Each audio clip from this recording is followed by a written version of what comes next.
Reborn. Evolving from Nothing Chapters 31 to 40. Chapter 31. Clash. Dorian had a split second to react. This was his first time ever meeting another member of the flock.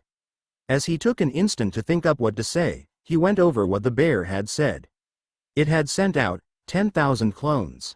Even if all the other members of the flock had started out like him, with nothing, it still shouldn't be only at the sky class after the time they'd been alive. Therefore, this must be one of its clones. And if it sent out 10,000 of them, there was no way each clone would be super strong. He had casually blasted it back with a single punch while using his Flame Claws ability. Though it had regenerated, he didn't feel very threatened by the bear in front of him. He mentally nodded as he ran over these facts in his head, coming to a decision. He either told the bear he was the firstborn, lied and picked a different number, or didn't give a number at all. What number am I? HMPH. Only trash would depend on their number for strength. You may call me Dorian. Dorian's voice was domineering, hedged with confidence. Perhaps he should have used a fake name, but he mentally shrugged. No one here knew his name yet. He decided to bluff his way through, instead of revealing he was the firstborn. He felt like it'd be better to hide that particular fact until he was extremely powerful. Bearing such a title would no doubt attract the eyes, and perhaps envy, of other members of the flock. Their goal here, at least the one set by the God King, was to create the perfect being. There was no telling whether other members would be friendly or not.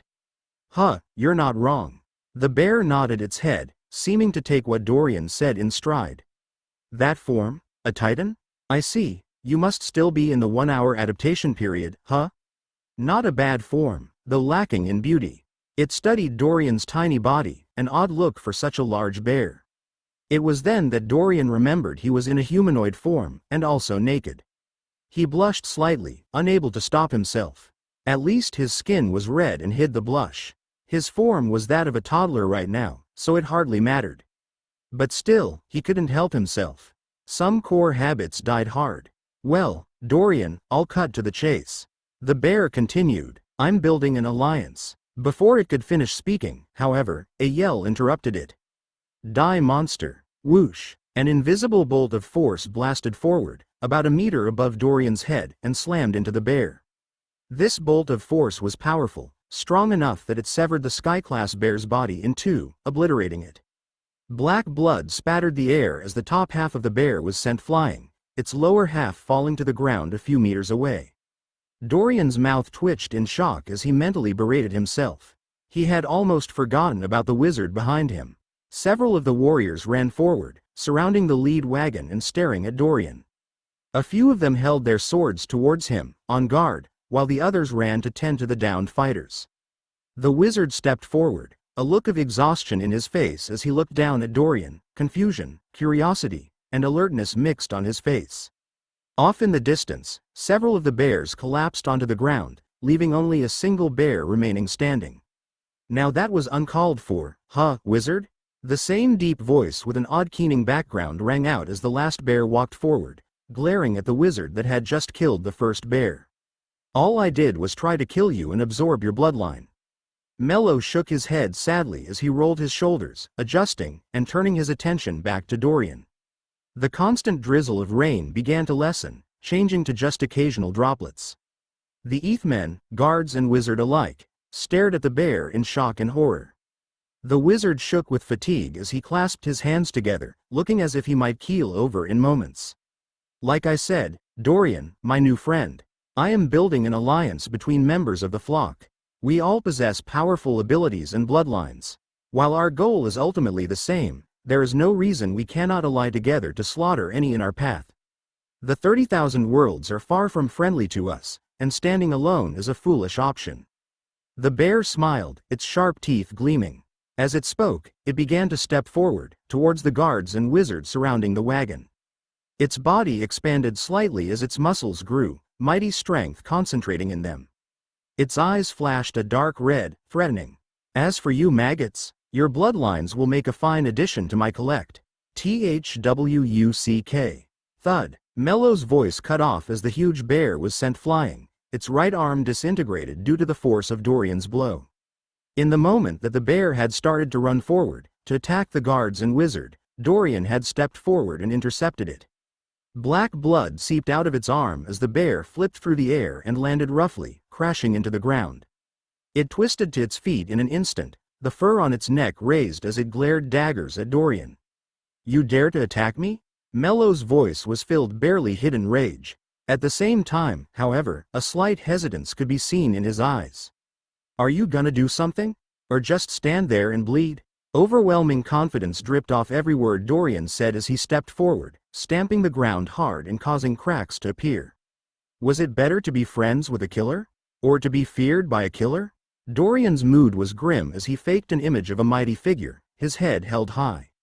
If he was truly a powerful beast, there would be no reason he would deign to ally with someone weaker than him, nor would he show even a single sign of fear.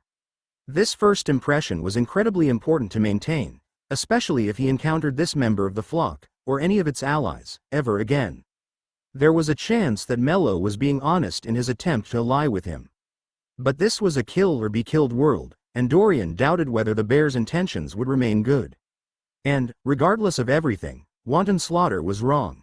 Killing in self-defense was understandable, but attacking innocent people just because? That crossed his bottom line and wasn't something he would allow. Mello's bare snout twisted in a cruel smirk. "HMPH, you're just like number 11, huh? Just because you started strong means nothing and..." Before the bear could finish speaking, Dorian launched himself forward at it. A look of rage appeared in Mello's eyes as he snarled, his body trembling. The bear stabbed its claws forward, intent on impaling Dorian's tiny body. Before he reached the bear, however, Dorian smiled. A warm feeling rose in his chest. He then spat out a huge wave of flames, glowing a bright emerald green. Mello's eyes opened wide in shock and rage as he saw the draconic fire blazing towards him. "You bast!" The bear's last words were cut off as the green flames collided with him, and killed the bear instantly, searing it completely. Thud! The corpse of the bear fell to the ground, burnt completely through. Its entire body was melted, not a single spot left unscarred. The smell of burnt flesh rustled into the air, combating the tangy scent of rain. After his emerald flames reached their maxed out growth level, they had become stronger and more powerful. Their potency was, in Dorian's opinion, scary strong. And these were only the flames of a Grandmaster-class dragon. He shuddered as he thought of the power a Lord-class dragon would hold. A sudden stillness swept over the caravan as the green flames burning on the body of the bear began to go out slowly, sizzling in the light rainfall. Dorian slowly turned to look at the various Ethmen, and then gave them a friendly wave. "Would you mind if I asked you a few questions?" "That sly bastard," Mello rumbled, an undercurrent of anger crackling out and creating a miniature shockwave. A huge wave of water blasted outward from the small island he had been meditating on, shaking the confines of the mid-sized lake. A hint of a Lord-class aura snapped outward, sending any nearby beasts fleeing. The island was only a dozen or so meters wide, with a single, small tree slightly off-center. Brown dirt and rock cluttered the rest of the island, giving it a wild appearance. The island was set in the middle of an 800-meter-wide lake, shaped like a circle. The lake water was a deep, dark blue, filled with small aquatic life, and a few Earth-class aqua turtles. The lake was surrounded by a large forest, about 24 miles away from the grand city of Mill, the largest city in the bullion kingdom of the planet Yelter. A normally peaceful, tranquil area, hidden away, with nothing interesting in it. Mello calmed down as he quickly regained control of his emotions. His humanoid body trembled as he folded his hands tighter, the blue skin and scales that covered him shivering. His dark green eyes glimmered in the afternoon light, however, his anger still burning. His appearance was very similar to the race of beings known as Eth, save for his delicate blue skin and scales, and the pair of gills found on the side of his neck. Mello knew he needed to keep a low profile on Yelter. It was a world controlled by the Aurelius family, and his own encounters with those damned vampires had already proven annoying enough. Even though he was a very powerful pseudo-king-class beast, his strength was stretched thin at the moment. He shook his head as he looked down at his humanoid form. It was a weak pittance when compared to the majestic, beautiful form he had been gifted by the God King. He shuddered with pleasure as he remembered his strong, powerful neck, those luscious blue scales and that beautiful mouth full of thousands of sharp teeth. It nearly brought a tear to his eye. But, alas, when he used his 10,000 heads ability, it was impossible to project himself at full strength. This sea eth form was barely a tolerable substitute.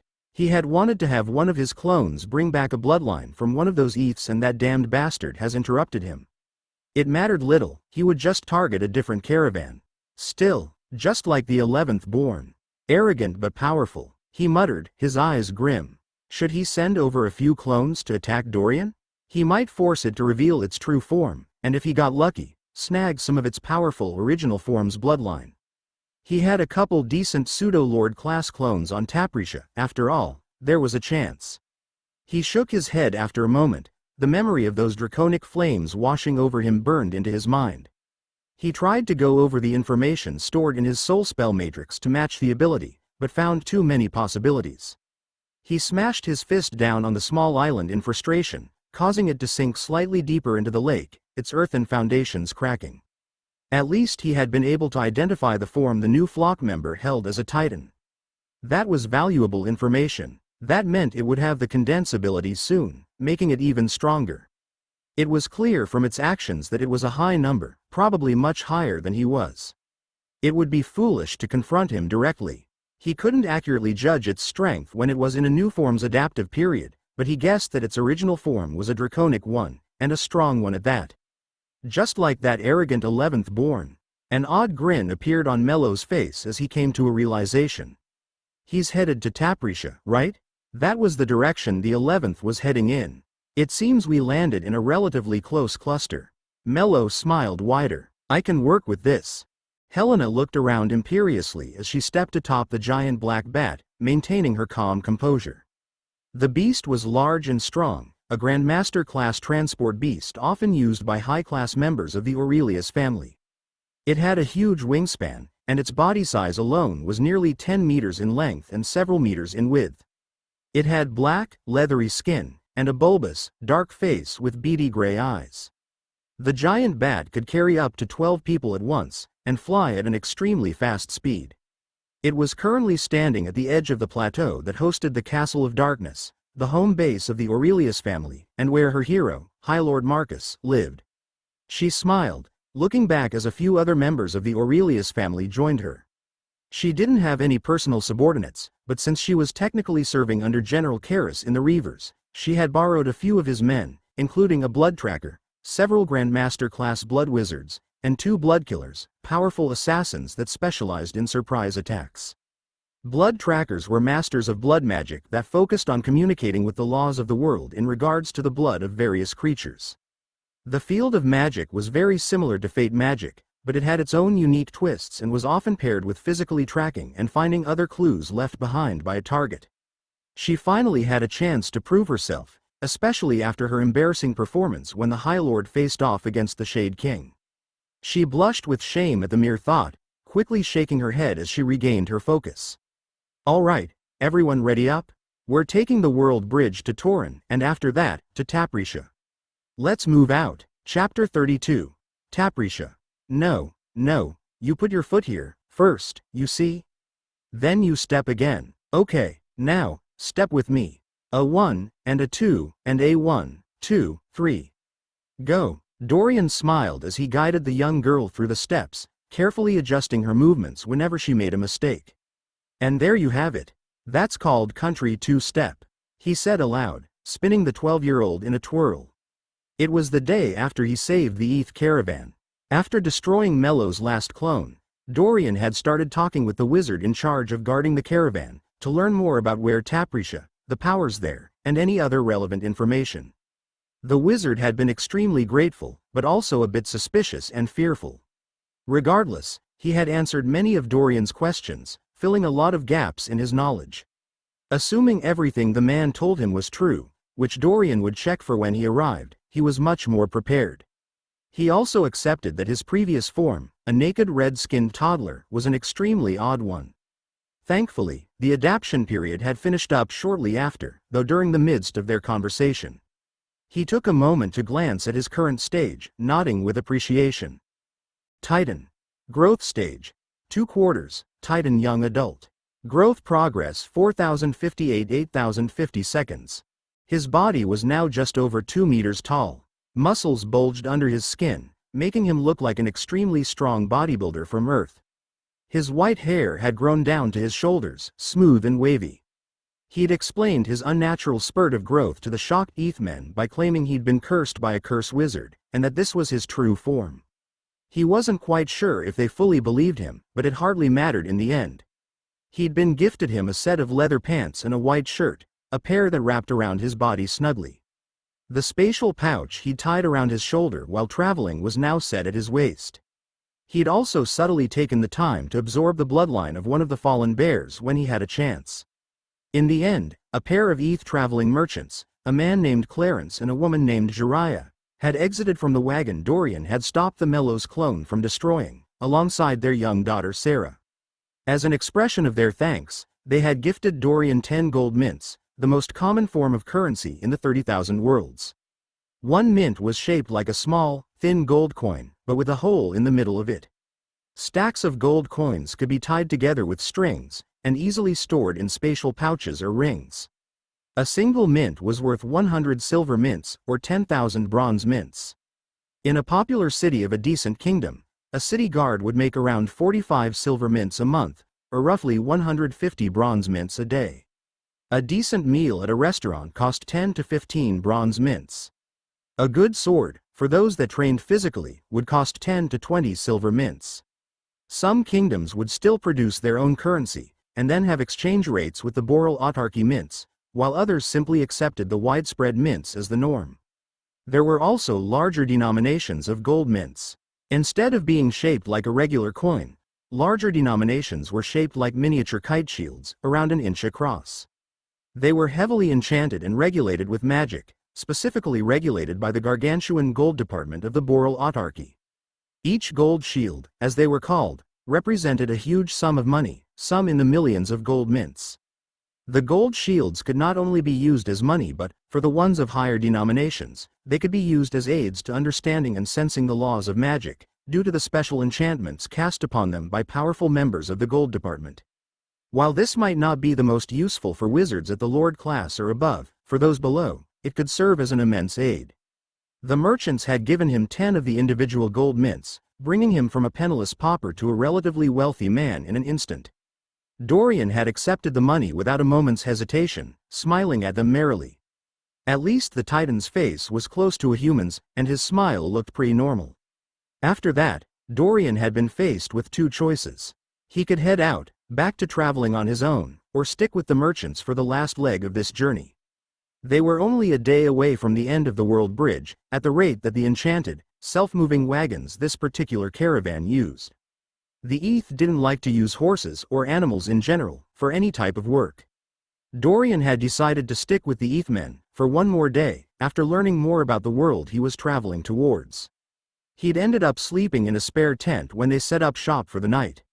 The world bridge to Taprisha was, according to the merchants and wizard, the entrance to the territory of the Aurelius family, a powerful family of vampires that controlled a large number of worlds. Unlike the world bridge he had left from on Hosnorth, Taprisha had a world bridge that was actually watched and guarded. Taprisha wasn't, technically, a world controlled by the Aurelius family. On paper, the world was a buffer world, which neither the Boral autarky nor the Aurelius family controlled. In reality, however, the Aurelius family had taken over the planet, using agents and various allies to keep it under their control. They guarded the world, and wouldn't allow any outside forces like the autarky or the relatively close shade commune to gain a foothold. The Aurelius family, unlike the Boral autarky, had no intention in expanding their grasp and was relatively self-contained. Thus, the situation on Taprisha was a unique but stable one. Regardless, he was glad he was able to sneak in with the merchants. As long as he could subtly move past the border guards, he could just change forms and be on his way, without a worry. The merchants seemed to have far fewer misgivings about Dorian than the wizard lord did, so everything worked out. Perhaps his soul-twisting fate had factored in, but Dorian was pleased. A few minutes ago, the daughter of the merchants had seen Dorian absent-mindedly practicing footwork for a style of dance he knew from Earth and had asked him to teach her it, and hence here he was now. "How is this, Master Dorian?" The 12-year-old daughter of the merchants was a sweet girl, with short blonde hair and a young face. There were still a few hours till they arrived at the exit of the World Bridge, so Dorian had decided to teach the girl the classic style of dance from Earth. She did a small spin with her feet, and then stepped forward twice, and back once. Excellent. Dorian clapped his hands together, giving her a warm smile. Now, whenever you find a good tune, just wait for the beat, and step with it like that. Be sure to teach your friends. Okay, I will. The girl gave him a big smile and then ran off, practicing her footwork all the way to the wagon at the front of the line, where the wizard and the two merchants rode. Dorian watched her go back to her family with a small, wistful smile, his eyes glimmering. He shook his head, however, and sighed deeply. Once he made it to Tapricia, he would be one planet closer to finding the treasure stash tucked away in the Ember Gorge, and saving William. He called to mind the possible routes he could take to reach the stash. A mental map of the nearby worlds and world bridges appeared in his head, complements of the information the old wizard had shared with him. There were 6 routes he could take. Of the 6 routes, 4 of them involved moving through more than 15 different planets and world bridges. The last 2 routes were much smaller. One had 3 worlds he needed to cross, and the other had 5 worlds.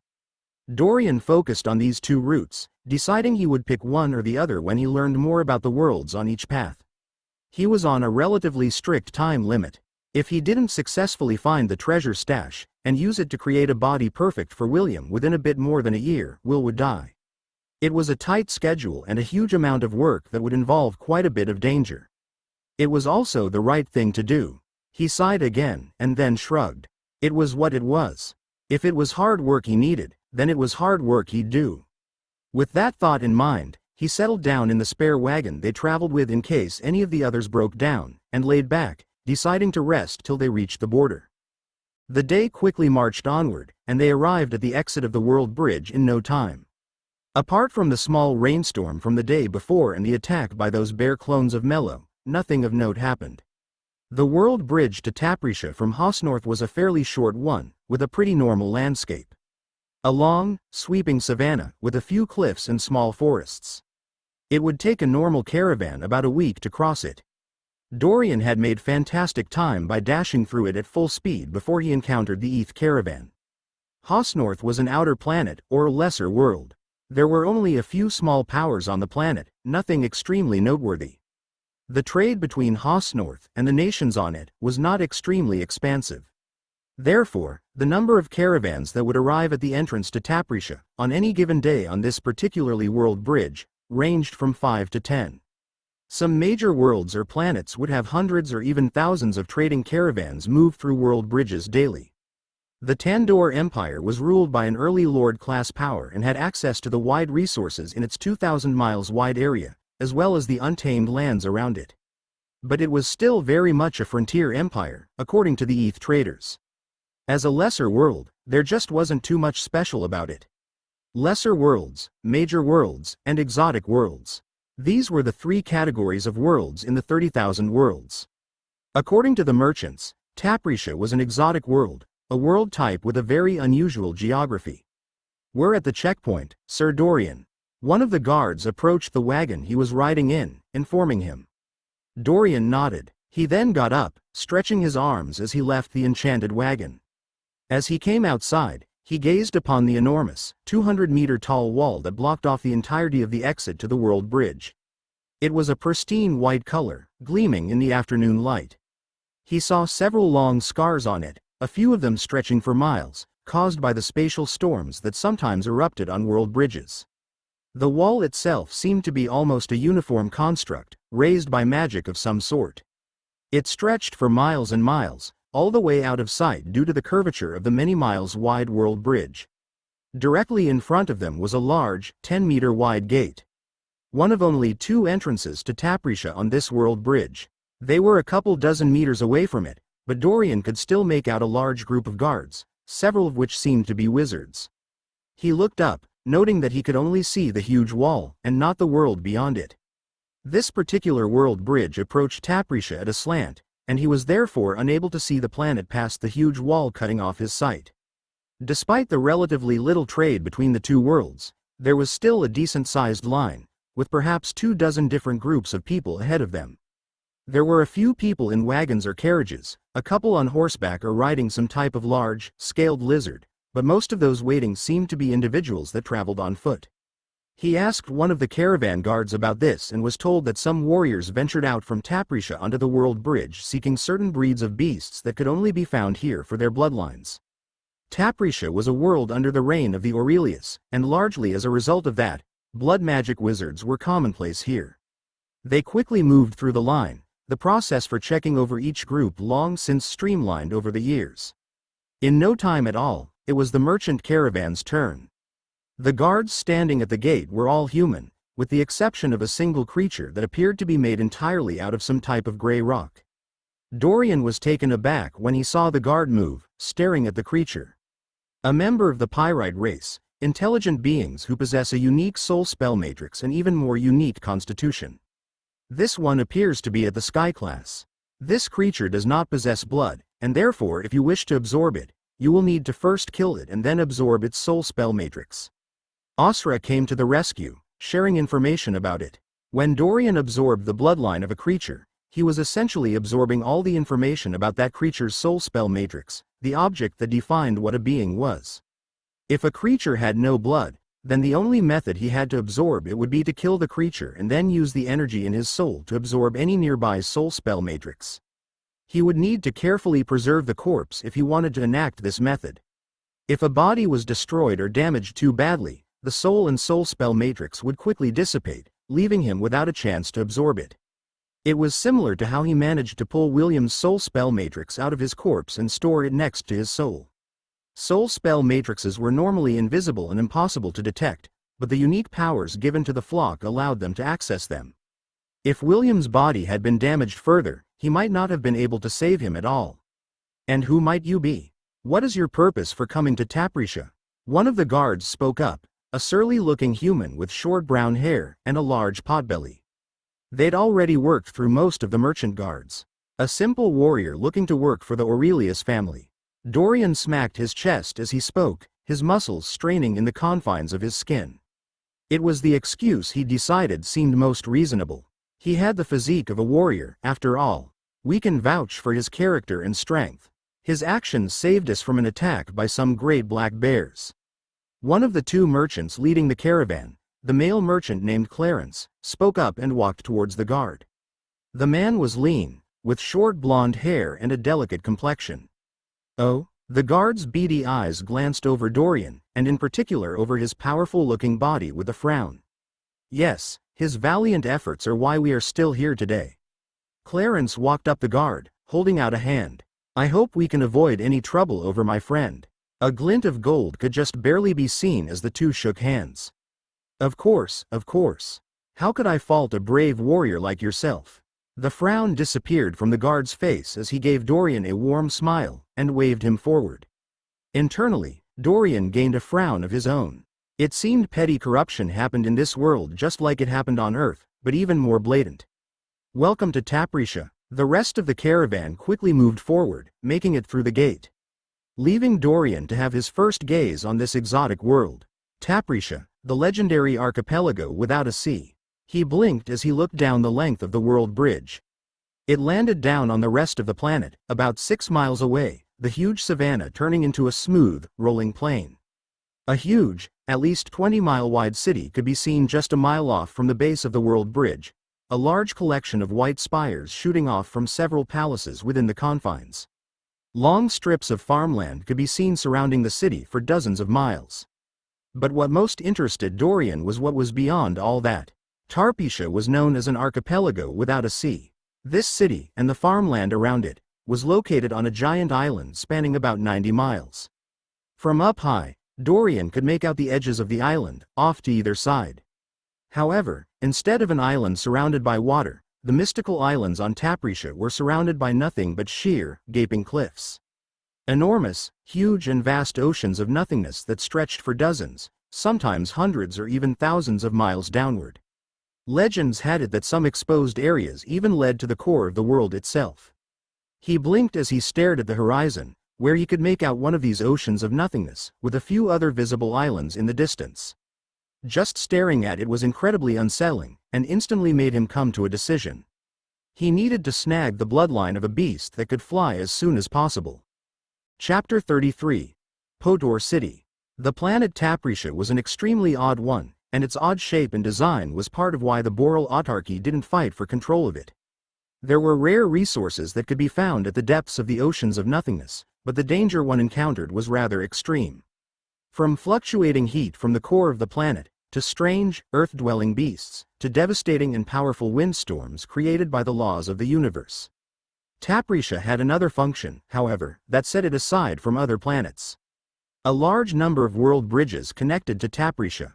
23 separate world bridges, connecting world after world, all emerged from various locations on the surface of Taprisha.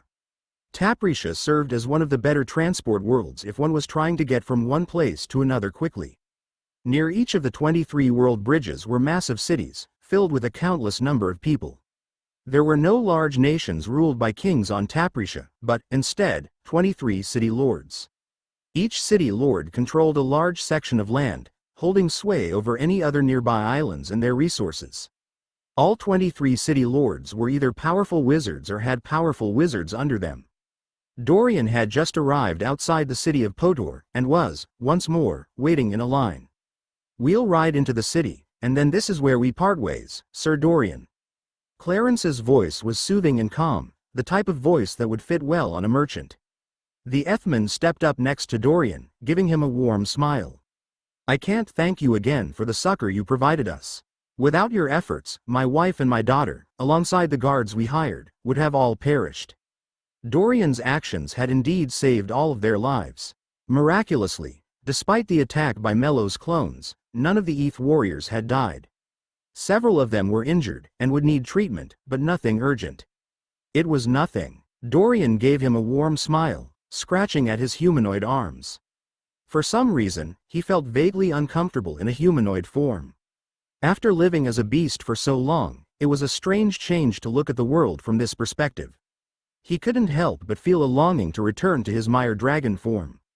It was odd. At his core, in his previous life, he had been a human being. But what was he right now? Even Dorian didn't know the answer to that question. He mused over these thoughts as he waited in line patiently. This would be his first time ever entering a city, and Dorian couldn't help but be rather excited at seeing how people in this universe lived, and how different it would be. Several thousand meters above, a faint, black smudge could be seen in the late afternoon light. If one looked closely at this smudge, with a powerful set of eyes, one might notice that this smudge had a pair of wings, blurring in and out of visibility. If one had even stronger eyes, one could see a small, crystalline skull, and a set of odd, transparent feathers. The characteristic look of the unusual and exotic creature known as a crystal eagle. "That must be you, huh? You got here before number 11. The bird cawed out, its voice twisted and barely understandable. "Still in your Titan form? I guess it makes sense since you had to pass the gate." Trying to cross in a beast form would cause a lot of attention. The bird nodded its head sagely as it floated in space, its eyes piercing downwards. "But you stuck with those Eth men, and other humanoids? My foolish, naive brethren. You cannot trust them. Perhaps you can still be saved." A twisted smile appeared on the bird's face. "They are but prey to further our growth to perfection. All of them, training their souls for ripe eating. Humans, Eth men, Titans, vampires. There is no point in befriending prey." The bird shook its head. "Allow me to help show you their true nature." The guards at the entrance to the city were similar to the guards at the World Bridge. They were mostly human, many of them clad in gray leather armor with swords at their waist. Several wizards stood atop the stone gate, looking down, while a single wizard stood with the guards on the ground. The walls of the city were not large at all compared to the walls blocking the World Bridge. They stood around 13 or 14 meters high, a relatively small height. They were long, however, stretching an immense distance to completely encircle the massive city. As Dorian and his group moved to the front of the line, he noticed, with a slight start, that the wizard on the ground wasn't a human like he originally thought. The slightly gray skin tone, alongside the man's fine features, gave away the fact that he was a vampire. The same applied to the wizards atop the entryway. They were all vampires. Right. He mentally nodded. This was the territory of the Aurelius family. It was only natural he'd meet more vampires here. They were probably a common sight. He frowned, wondering what happened to the pair of vampires he had sent fleeing earlier. Move along, move along. Their caravan reached the front of the line. Like before, they underwent a similar inspection. The guards were questioned briefly, as were the merchants. "Oh, a Titan, that's uncommon in these parts. What brings you to Podor City?" one of the guards asked, waving at him casually. Dorian answered the same as before, that he was seeking to work for the Aurelius family. The guard nodded and asked a few more questions before waving him through. At least he hadn't needed a bribe to get into the city. Despite the guard's apparent lack of care, Dorian didn't fail to notice that, up above, the wizards standing atop the gate were watching everyone with eyes that pierced everything. While he wasn't extremely sensitive to magic, at least not in his Titan form, he could vaguely feel that they were casting spells up there. If he had to wager a guess, it was probably some form of magic designed to see through disguises or lies, to hunt out criminals. Still, he made it through without a problem. What unfolded before his vision as he walked through the gates could only be described as a huge shock. People, countless, huge numbers of people, moving back and forth in every direction. He saw humans, vampires, more of those pyrite rockmen, a few groups of ethmen, even some scaled humanoid which Osra identified as Drakens. A huge variety of people moved along a large, 20-meter wide road that stretched down and out of sight for miles. This road appeared to be made of paved, gray stone, well worn with time. On either side of the huge road, large, white or gray stone buildings of a variety of designs could be seen. Many of the buildings had large signboards floating out over them or over the street. He saw some that advertised blacksmith services, others for restaurants or eateries, and still others for inns. He saw a few shops called blood shops, which he assumed had something to do with the vampires and blood magic, and a few other, less common types of shops, like places to buy robes, other magic ingredients, medicine. The next thing he noticed was the noise. It was loud. People were yelling, talking, crying, calling out numbers, roaring in anger at people in their way. The bustle of wagons or carriages moving down the center of the street, dragged along by magic, horses, scaled lizards, or other types of fantastic creatures. It was a very different sight from even the most crowded of the cities he'd been to back on Earth. Dorian had been living off on his own for several weeks now, in the wild. The sheer shock of transitioning into a crowded and lively city was jarring to him and stunned him for a split second. He snapped out of it quickly, however, regaining his focus. "Thank you, again, for the help you provided us. If you need any help while you're here, please don't hesitate to find us next to the Helden seamstress shop." The ETH merchant Clarence walked up, giving Dorian directions. Behind him stood his wife and their daughter, moving through the street while they waited for the wagons to pass through the gateway. Their daughter was spinning about, moving her feet to the dance step Dorian taught her. He sent her an approving nod. The ETH greatly valued loyalty and respect. It seemed Dorian had truly made a good impression on this particular pair of merchants, though he wondered if that was his soul-twisting fate at play. Even the guard wizard Lore had come around, giving him a grateful nod and a firm handshake. "I'll keep it in mind." Dorian gave them a friendly smile. Maybe he would drop by, though, more likely than not, he would be out of this city in a day or two. Still, the couple was quite nice. After exchanging pleasantries, the ETH merchants left, headed off towards their home with their goods in tow.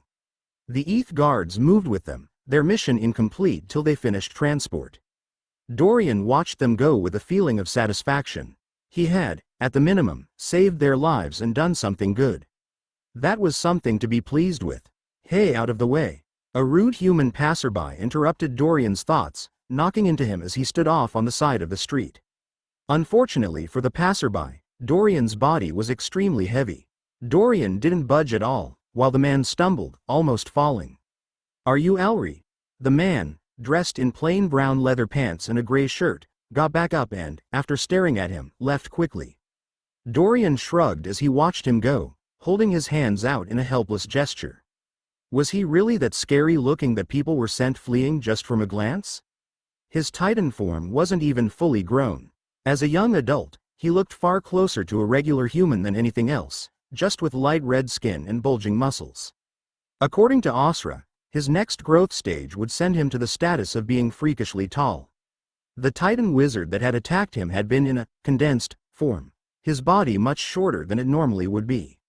A fully grown titan was a hulking monstrosity that would easily tower over regular humans.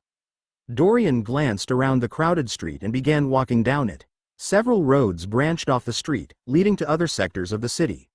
He'd gotten a general overview of what the city was like from Clarence, and had an idea of where he wanted to go. This was the main street of Podor, the first street anyone saw when coming in from the World Bridge through the eastern entrance to Podor City. Thousands of shops of various kinds could be found down this many miles long street. Most of them were overpriced, however, intent on catching the people traveling between worlds. Clarence had recommended that he go down one of the side streets to the northern sector of the city. Apparently this area catered more towards mercenaries and adventurers, traveling wizards and warriors. He began heading over there with purpose, his eyes gleaming. The first place he'd check out was one of those blood magic shops. After all, why go through the trouble of hunting down beasts for their bloodlines when he could just pay for them? Capitalism at its finest. He nodded cheerfully. Well? Ralph Tornstrew looked impatiently at the human standing in front of him. The man wore a nondescript set of clothes, making him look like any other regular person.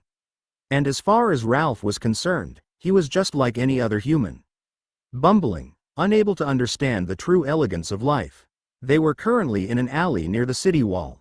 The information you gave us was accurate, the human said, looking up. He had a plain, forgettable face and a small, brown beard. Well, his face might be memorable, but Ralph couldn't be bothered with it. He's a pureblood titan, with a body that is at least at the master class. He is young, not a fully grown adult. He seems inexperienced. The human continued. He was a member of the Podor Scouts Guild, sometimes derisively called the Thieves Guild.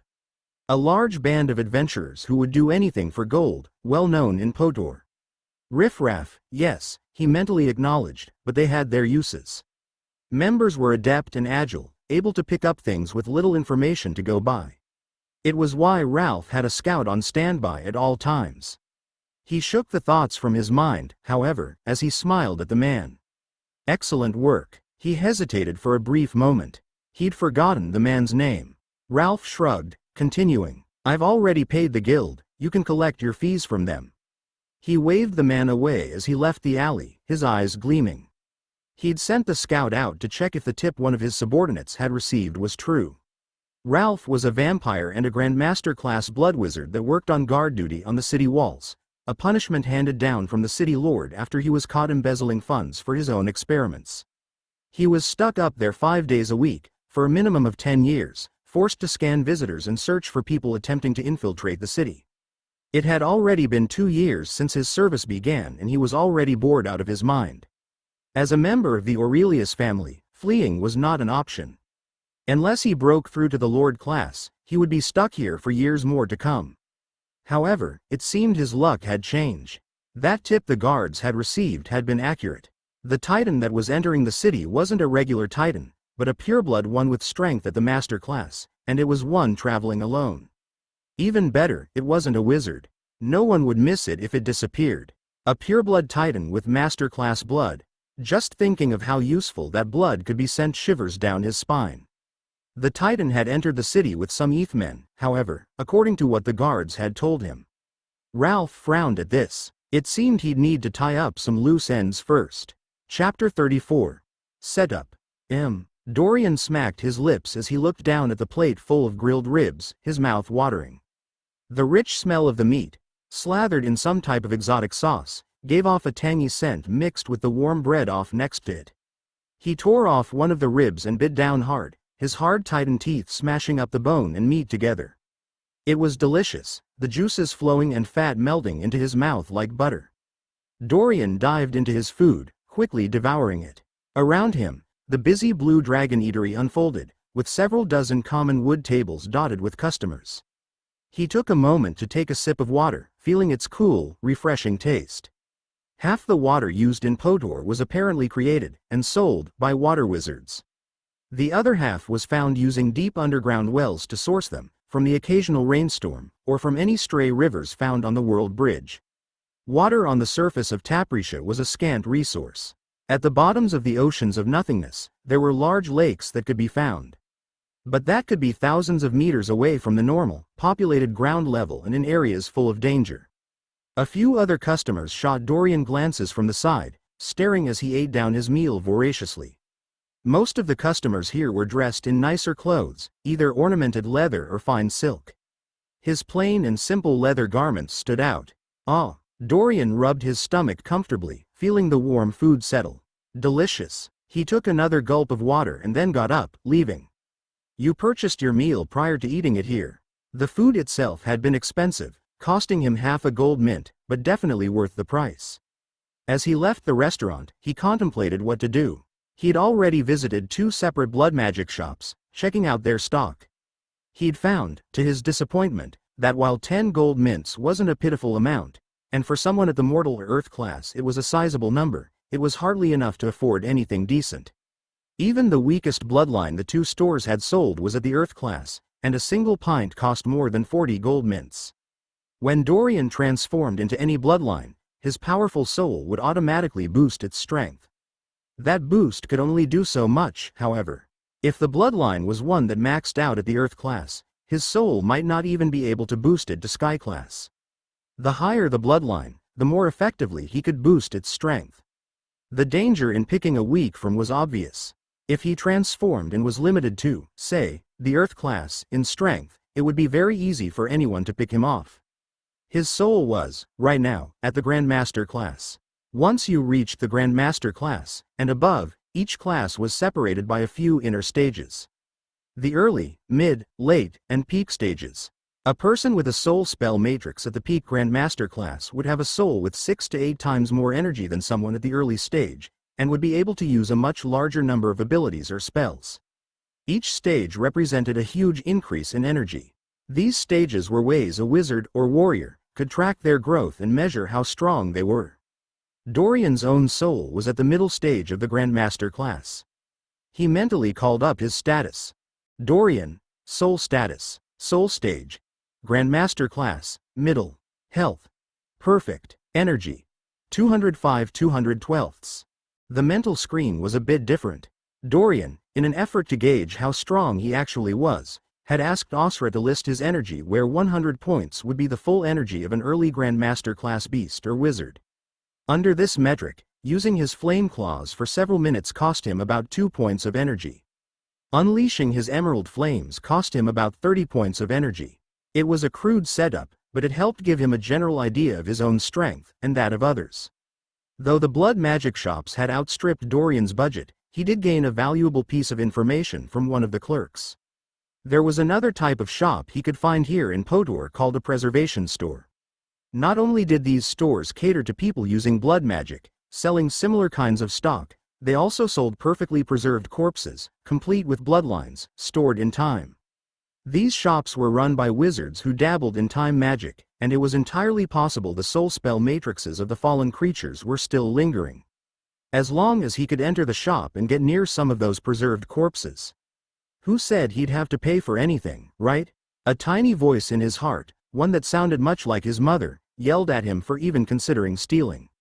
He ignored that voice with a grim shrug. He had few options here, and he'd make a mental note to repay anything he stole back in the future.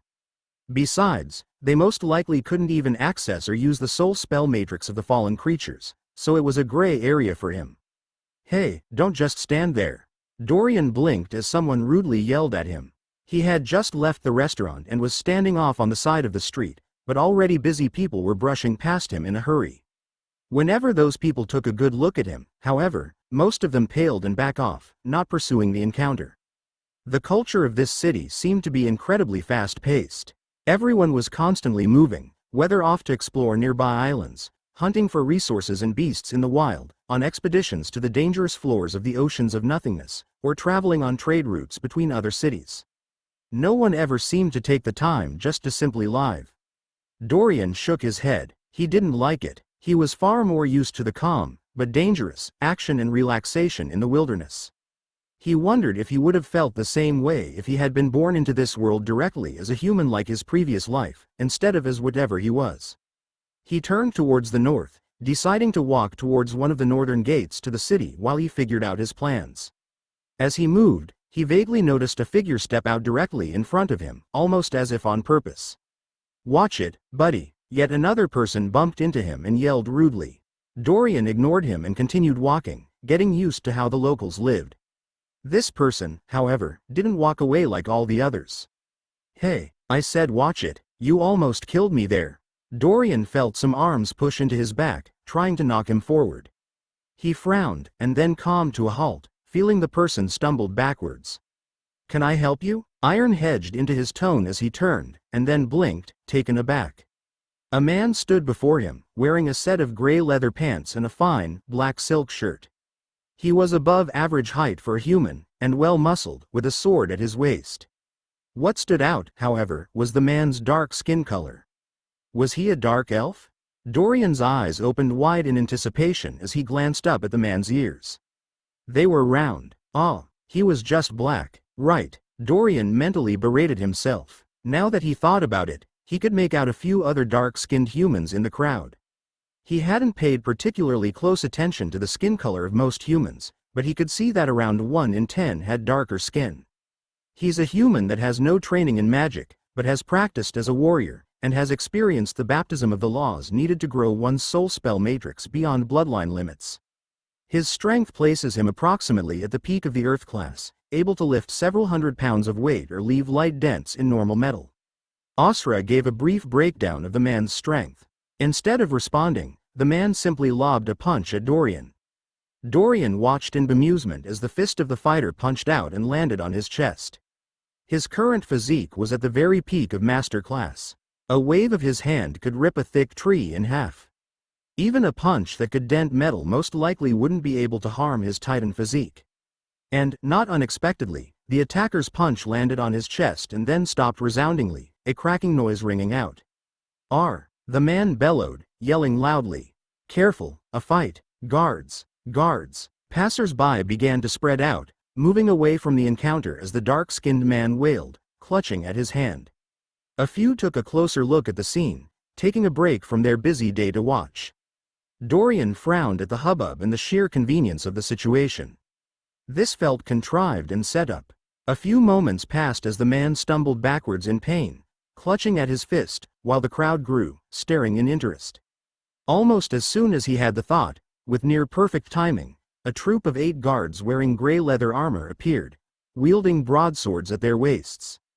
The official insignia of the city lord of Podor, a vague image of a flying bird with a sword grasped in its talon, was emblazoned on their chest plates. "All right, move along, folks." 2 of the guards broke off from the troop, urging bystanders to keep walking. The crowd that had just started to form dispersed, people returning to their busy lives. "You're going to need to come with us for questioning, sir, for causing such a disturbance on a public street." One of the guards, the apparent head of this troop, stepped forward. A grizzled man with wrinkled skin and short brown hair. His voice left no room for negotiation. "Really? And what about the man that attacked me?" Dorian stared at the guard, his voice calm, only a hint of anger in it. He felt like he was in a movie with someone was trying to hustle him. The grizzled guard looked around. What man? The man's eyes were hard as he motioned for the other guards to surround Dorian. Dorian looked around as well, seeing no sign of the man that had attacked him. He blinked in consternation. He was about this tall, an African-American, a dark-skinned man. The guard cut him off before he could finish speaking. "Are you going to come with us peacefully, or not? I will only you this once, troublemaker." The guard's voice was uncaring as he dropped his hand to his sword. The other guards had finished surrounding him, all of them with their hands on their weapons. Dorian stared at them, his eyes narrowing to slits. This was definitely a setup of some kind. Why? He didn't even know anyone in the city, yet the guards of the city themselves were arresting him? How ridiculous. Dorian took a deep breath and then put on a cheerful smile. A Lord-class wizard ruled this city. It would be unwise to cause a commotion here, out in the open. Sure, why not? Well, he thought, cracking his knuckles silently, it seemed like he'd have a chance to test out the new ability he'd gained quicker than he thought. The inherent ability every Titan gained as they became an adult. The condense ability. The planet Tauren was made almost entirely of water, with a few long, branching strips of land. It was dominated by members of the sea races, like the sea-eth, aquatic wyverns, the Myra race, and more. Helena smiled as she looked up at the world bridge they were just entering, giving a small nod to the aquatic world behind her. The world had been a beautiful one to fly through, the exotic clouds and gorgeous water creating quite a sight. It had been relaxing, and helped relieve the little bud of stress she'd formed in her heart. Lady Helena, we've received word from some of the other Reavers. One of her blood wizards stepped forward, a male vampire skilled, and in charge, of long-distance communication for this group. He was gaunt, with a loose robe that made him look almost skeletal. Helena looked at the thin man, nodding for him to continue. Trajan and Probus both just arrived on Taprisha ahead of us, and will receive you at the World Bridge entrance from Torin. Their target is, according to scouts, making its way there. Oh, Helena muttered, slightly surprised. She only vaguely knew that her target had last been seen on Hosnorth. She'd received unconfirmed reports from the agents of Spymaster Julia that it was headed towards Taprisha, but that was all. They'd lost track of the anomaly and she was going to be forced to start hunting for it cold. It seemed Trajan and Probus were already hot on the trail of their target and had raced ahead at full speed. The two of them were extremely powerful pseudo-king class wizards that, with their unique style of magic, could match up against a mid-king class beast together. For them to already be on Taprisha, they must have traveled non-stop. They were waiting for her and wanted her aid, though. Their target must be strong enough that they weren't convinced they could ambush it without letting it escape. How should I respond, Lady Helena? The gaunt vampire asked, his voice respectful. Tell them I'll be there in. She paused for a moment, remembering the distance to Taprisha from here. The world bridge from the aquatic world of Torin was a long one, even with their fast transport. She might be able to make it there faster if she traveled on her own, but then she'd have to leave behind her subordinates, which wasn't really an option. She needed them to track her own target. In 2 days. Chapter 35. Condense. Dorian went with the guards patiently, following their directions. They didn't ask for the spatial pouch he had tucked under his shirt, or even check him for weapons. It was a novel experience. He'd never actually been arrested before, or interrogated. They didn't chain his arms together and didn't seem to be concerned with him trying to escape. Apparently the authority of the city lord was unquestioned here. They guided him through a maze of streets, towards a large gray stone building. The city lord insignia was emblazoned on the front of this building. The location was shaped like a miniature castle, with only slits for windows and thick stone walls blocking off the outside world. The appearance itself was very foreboding. He looked at the fierce-looking building, and then mentally shrugged. It looked like it would be quite hard to escape from if he was a regular person. Dorian waltzed inside alongside the guards. He quickly moved through an entranceway, and then some type of waiting area, down a hallway, and into a large, stone chamber. Several tables and chairs were set up in this 10-meter by 10-meter room. It was built towards the center of the large building, lit up by several orbs of light installed into torches on the walls. At the center of this room was an elegant-looking vampire, dressed in a set of black robes.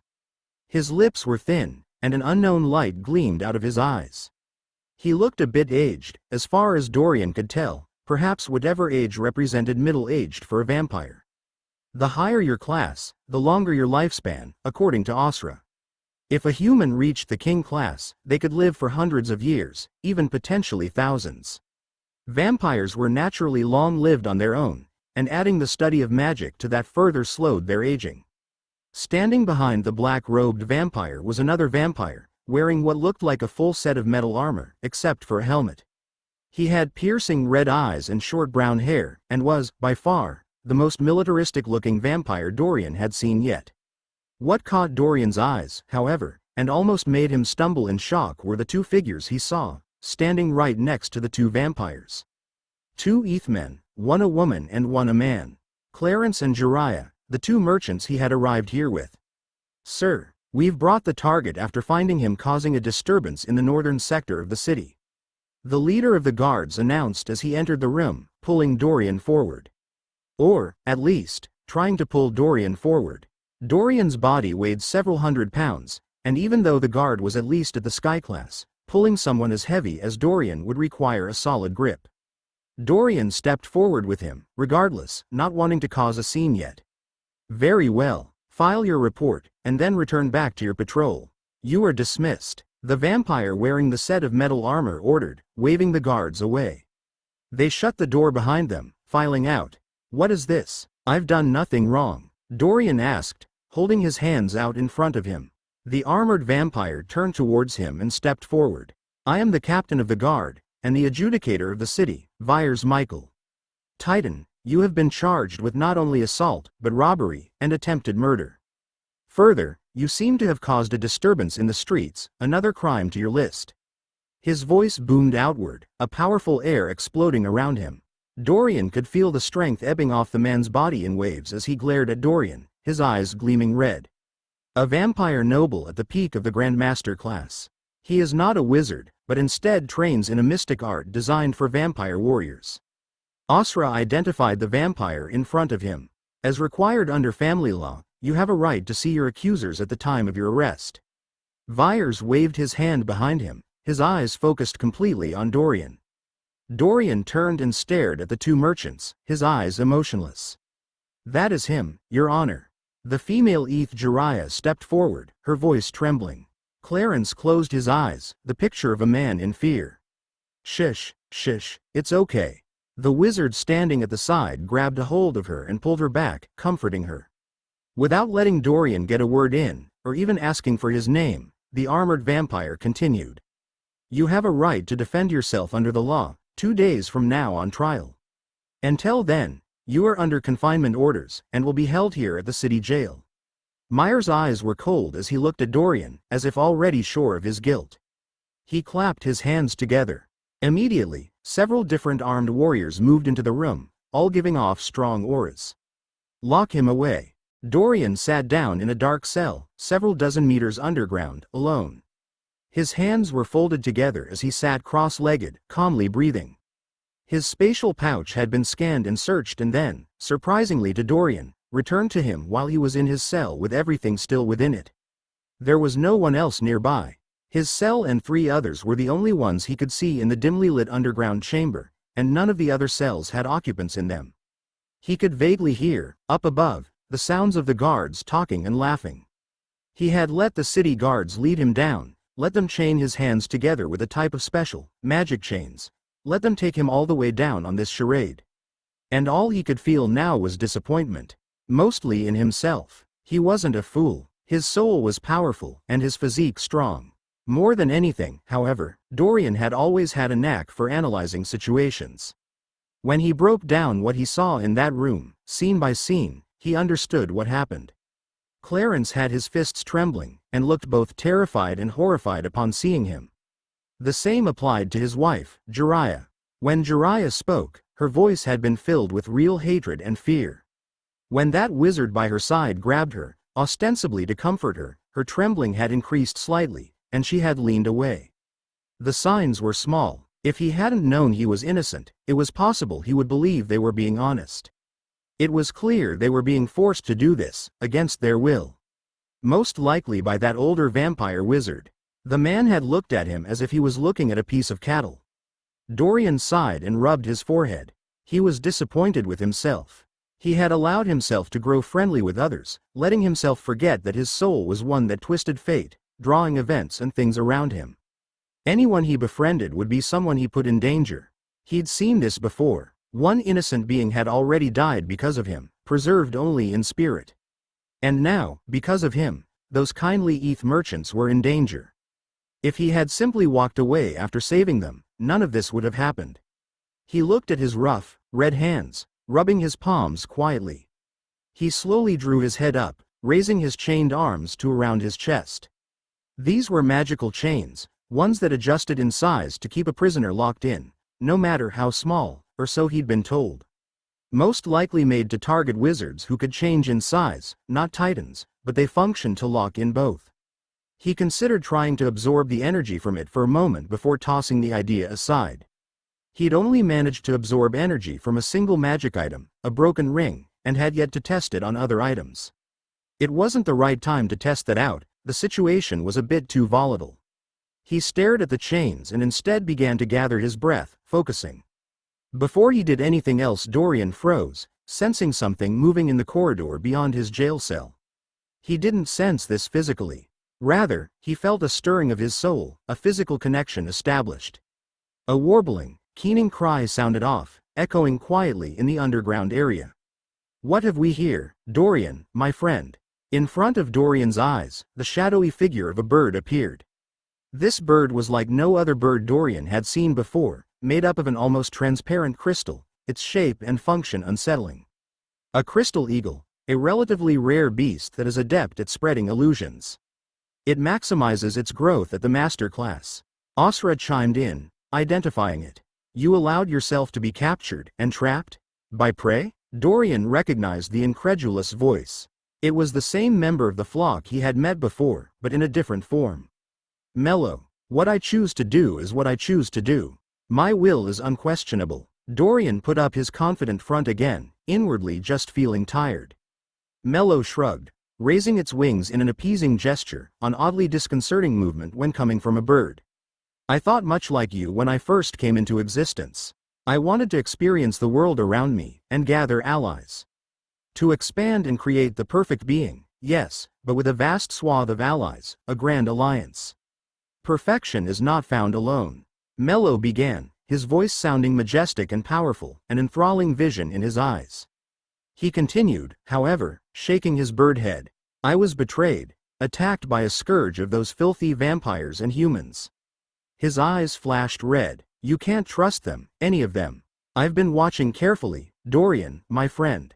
Did you not see how those you saved betrayed you, merely to keep their own skin? The sheer unfairness of how the justice of this reality treats the innocent? There is no such thing as loyalty in this world, not among their kind. This is only a small example." Mellow's voice was filled with disgust. "The only ones we can trust are our own," he said, with finality. Dorian's face remained unmoving as Mellow's words washed over him. He stayed quiet. Mellow sighed. "Very well, then experience it for yourself, like I did. I have other things to attend to, other flock members to find. If you wish to join my alliance after you slaughter your way out, you can find one of my chief clones at the Blue Palace of the planet Goral." Mellow's body began to waver and started to vanish. "Oh, one last thing." Mellow's crystal skull seemed to smile. "A rather unruly member of our brethren will arrive on planet tomorrow. He's the same as you, starting with a draconic form.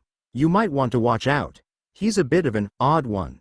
You'll know when he's here." Mellow vanished, leaving Dorian alone in his cell once more. Dorian let a few minutes pass as he thought about what Mellow said, and his own feelings.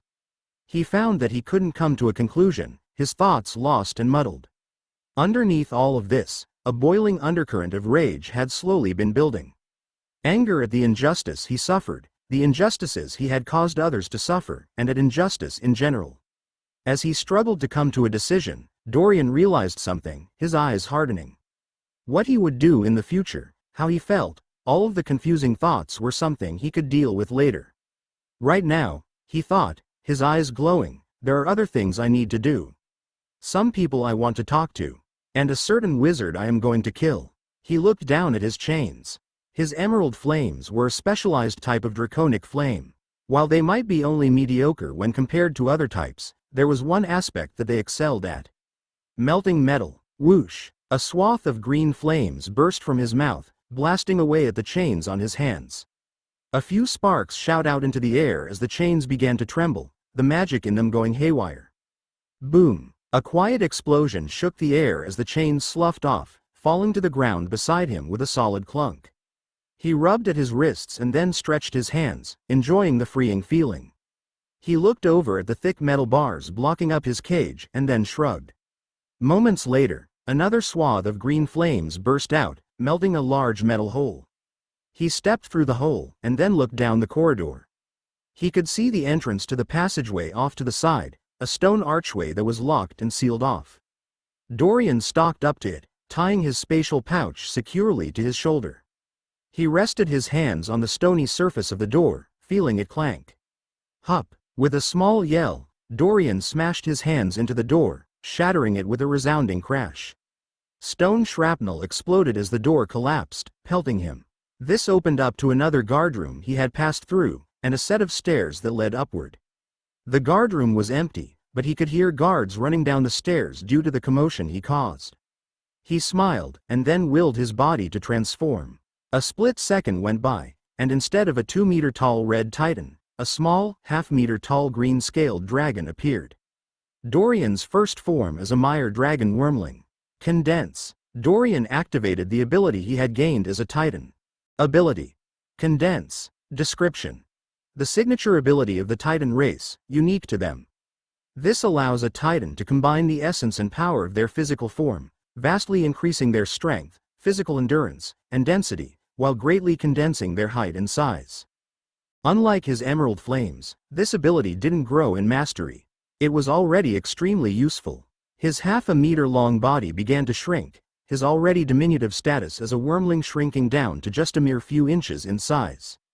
He felt his body grow tougher and stronger, the very scales on his body vastly gaining in defensive strength. Instead of a mighty, Grandmaster-class Mire dragon, Dorian now looked like a tiny, baby lizard. The effects of the ability were exactly as he had tested before, secretly in the wagon he had ridden in on his own. Dorian licked his lips as he snuck up to the stairway, watching as the armored guards all ran past him into the corridor. He heard yells and shouts, the constant footsteps of angry men at arms. The entire world was incredibly disorienting for him at this height, he noted. Every man looked like a giant, and even the steps he had crawled to looked massive in scale. He blinked, shaking himself back into focus. He could only stay in this compressed form for a brief period of time, a dozen minutes at most. He had managed to memorize the layout of the building when he was led to his cell, thankfully. He stuck to the sides of shadows and the corners of walls as he began to move, sneaking his way up the stairs, and through the guarded building. All the guards and wizards were in a fury, looking for an escaped titan.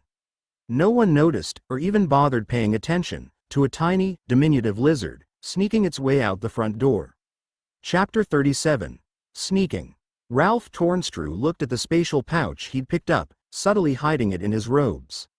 He'd cast a quick spell, trying to find clues near the titan's cell, and it had popped up, hidden under the stairs. His eyes flashed, his visage on the surface grim.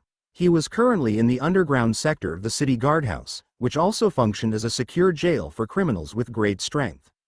There hadn't been an escapee from here in dozens of years. A couple other guardsmen could be seen, moving about the scene trying to find clues.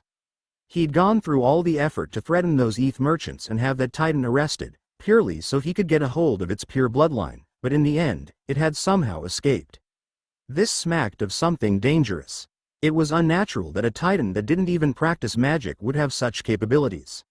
Ralph was nearly 400 years old. Not old compared to some of the monsters of the family, but considering the average vampire lived for 600 years, his age was up there. The only reason he didn't look decrepit was because he was a Grandmaster-class wizard. He didn't get this old by being stupid. Does he have allies that I don't know of? The only thing he could think up. There was no other way the titan escaped, realistically. They'd found signs of the cuffs melted by some type of intense flame. Also, why did it leave its spatial pouch, if it was able to escape? A possibility flared up in his mind. For some types of space magic, teleportation and opening portals to escape places was possible. Some of the lower-level spells didn't allow one to bring any magic objects with you. A spatial pouch was a prime example. He'd already searched through the spatial pouch before. It was full of magic herbs, many that he didn't even recognize. An exotic variety, but nothing he noticed was super valuable. Family law dictated that everything was to be returned to the prisoner, so he'd been helpless at pilfering away the pouch before. Now, however, he didn't mind holding on to it. He frowned intensely as he considered the possibility that the titan had hidden allies he was unaware of. It was possible his scheme to threaten those merchants could be unveiled. If Vyers learned of it, it was the same thing as the city lord learning, and he was already not in the good graces of the city lord. Should he kill them? No, it was too difficult to kill someone with an established residence in the city and get away with it. Both of the merchants were registered to the city, and their death would be investigated. Damn, he'd seriously miscalculated. Wait, hope lit up in him. That titan had gone out of his way to save those merchants when they were attacked on the world bridge, according to the ETH men. It was possible he'd seek out the merchants now. All he needed to do was order some of his men among the guardsmen to follow him, ostensibly to protect the Ethmen. As long as the Titan was recaptured or killed on record, everything would be fine. As of right now, they lost all traces of the Titan. He smiled grimly, and began walking upstairs. Dorian panted quietly, lying down on top of a roof. He had changed back into his Titan form, though not willingly. He could only maintain his condensed form for a brief period of time, and he could only suppress his growth, when in his Mire Dragon form, for a limited period of time as well. Maintaining either cost a great deal of energy. The stronger your form, the more energy you required to suppress it to a previous growth stage. He was naked, once more, his clothes left behind inside his spatial pouch. He sighed, hoping he'd be able to get it back eventually. He'd tucked it under the stairs when he left, but wasn't sure if it would last. He hadn't had many options. It was his own fault for letting himself get captured. Trusting in the honesty of others was a mistake. He was about 1.5 miles away from the stone prison he'd been in, atop a residential roof. The day had faded to night outside, the darkness lit up by a single moon, far above, giving the world an eerie, dim gleam. He was exhausted, and just wanted to eat some food and then sleep. His stomach rumbled, however, unfortunately reminding him that that wasn't something he could do right now. He began suppressing his Titan form, feeling his body shift back to that of a small child's. He frowned as he felt his form shift. He immediately released it. Dorian, Soul Status, Soul Stage, Grandmaster Class, Middle, Health, Perfect, Energy, 35/212. Even though his growth stage wasn't very high, his normal Titan form was still a Master Class beast. Suppressing it to the first stage took about 1 unit of energy every 5 minutes. It would sap him dry if he tried to maintain it. Further, Titans weren't exactly a common species in this city. A Titan child would stick out like a sore thumb. He needed to eat and regain his energy. As he considered this, an idea ran through his head. Who said he had to stay as a Titan? Bloodlines stored. Red salamander, forested ancient snake, hollow lizard, degraded, brown treasure clam, mire dragon, golem wolf, black mire wolf, white rain wolf, virulent wolf, true vampire, Titan, human. If he switched forms now, the energy in his soul would maximize that form. He'd already gotten the condense ability. The only reason he'd stay as a Titan would be to finish its growth so he could use its bloodline to combine with others. That was a thought for another time, however. What would be the best form to choose, in a populated city like this? He smiled. Asra, evolve me into a human. Absorbing human bloodline. Body reconstruction in progress. Human. Growth stage. 1/2, human child. Growth progress 4072/300. After evolving, your soul requires a short period of time to adapt to a new form. Because your soul is at the Grandmaster class, this adaptation period is reduced to 6 hours. The stronger your soul, the less the adaptation period. Asra's voice rang out in his head. Dorian's body morphed into that of a small, naked human being. He had short blonde hair and a cute face, looking as if he was 5 or 6 years old. The very image of a random street urchin. Only 2 growth stages? Dorian shook his head. Humans truly had the worst of it, bloodline-wise.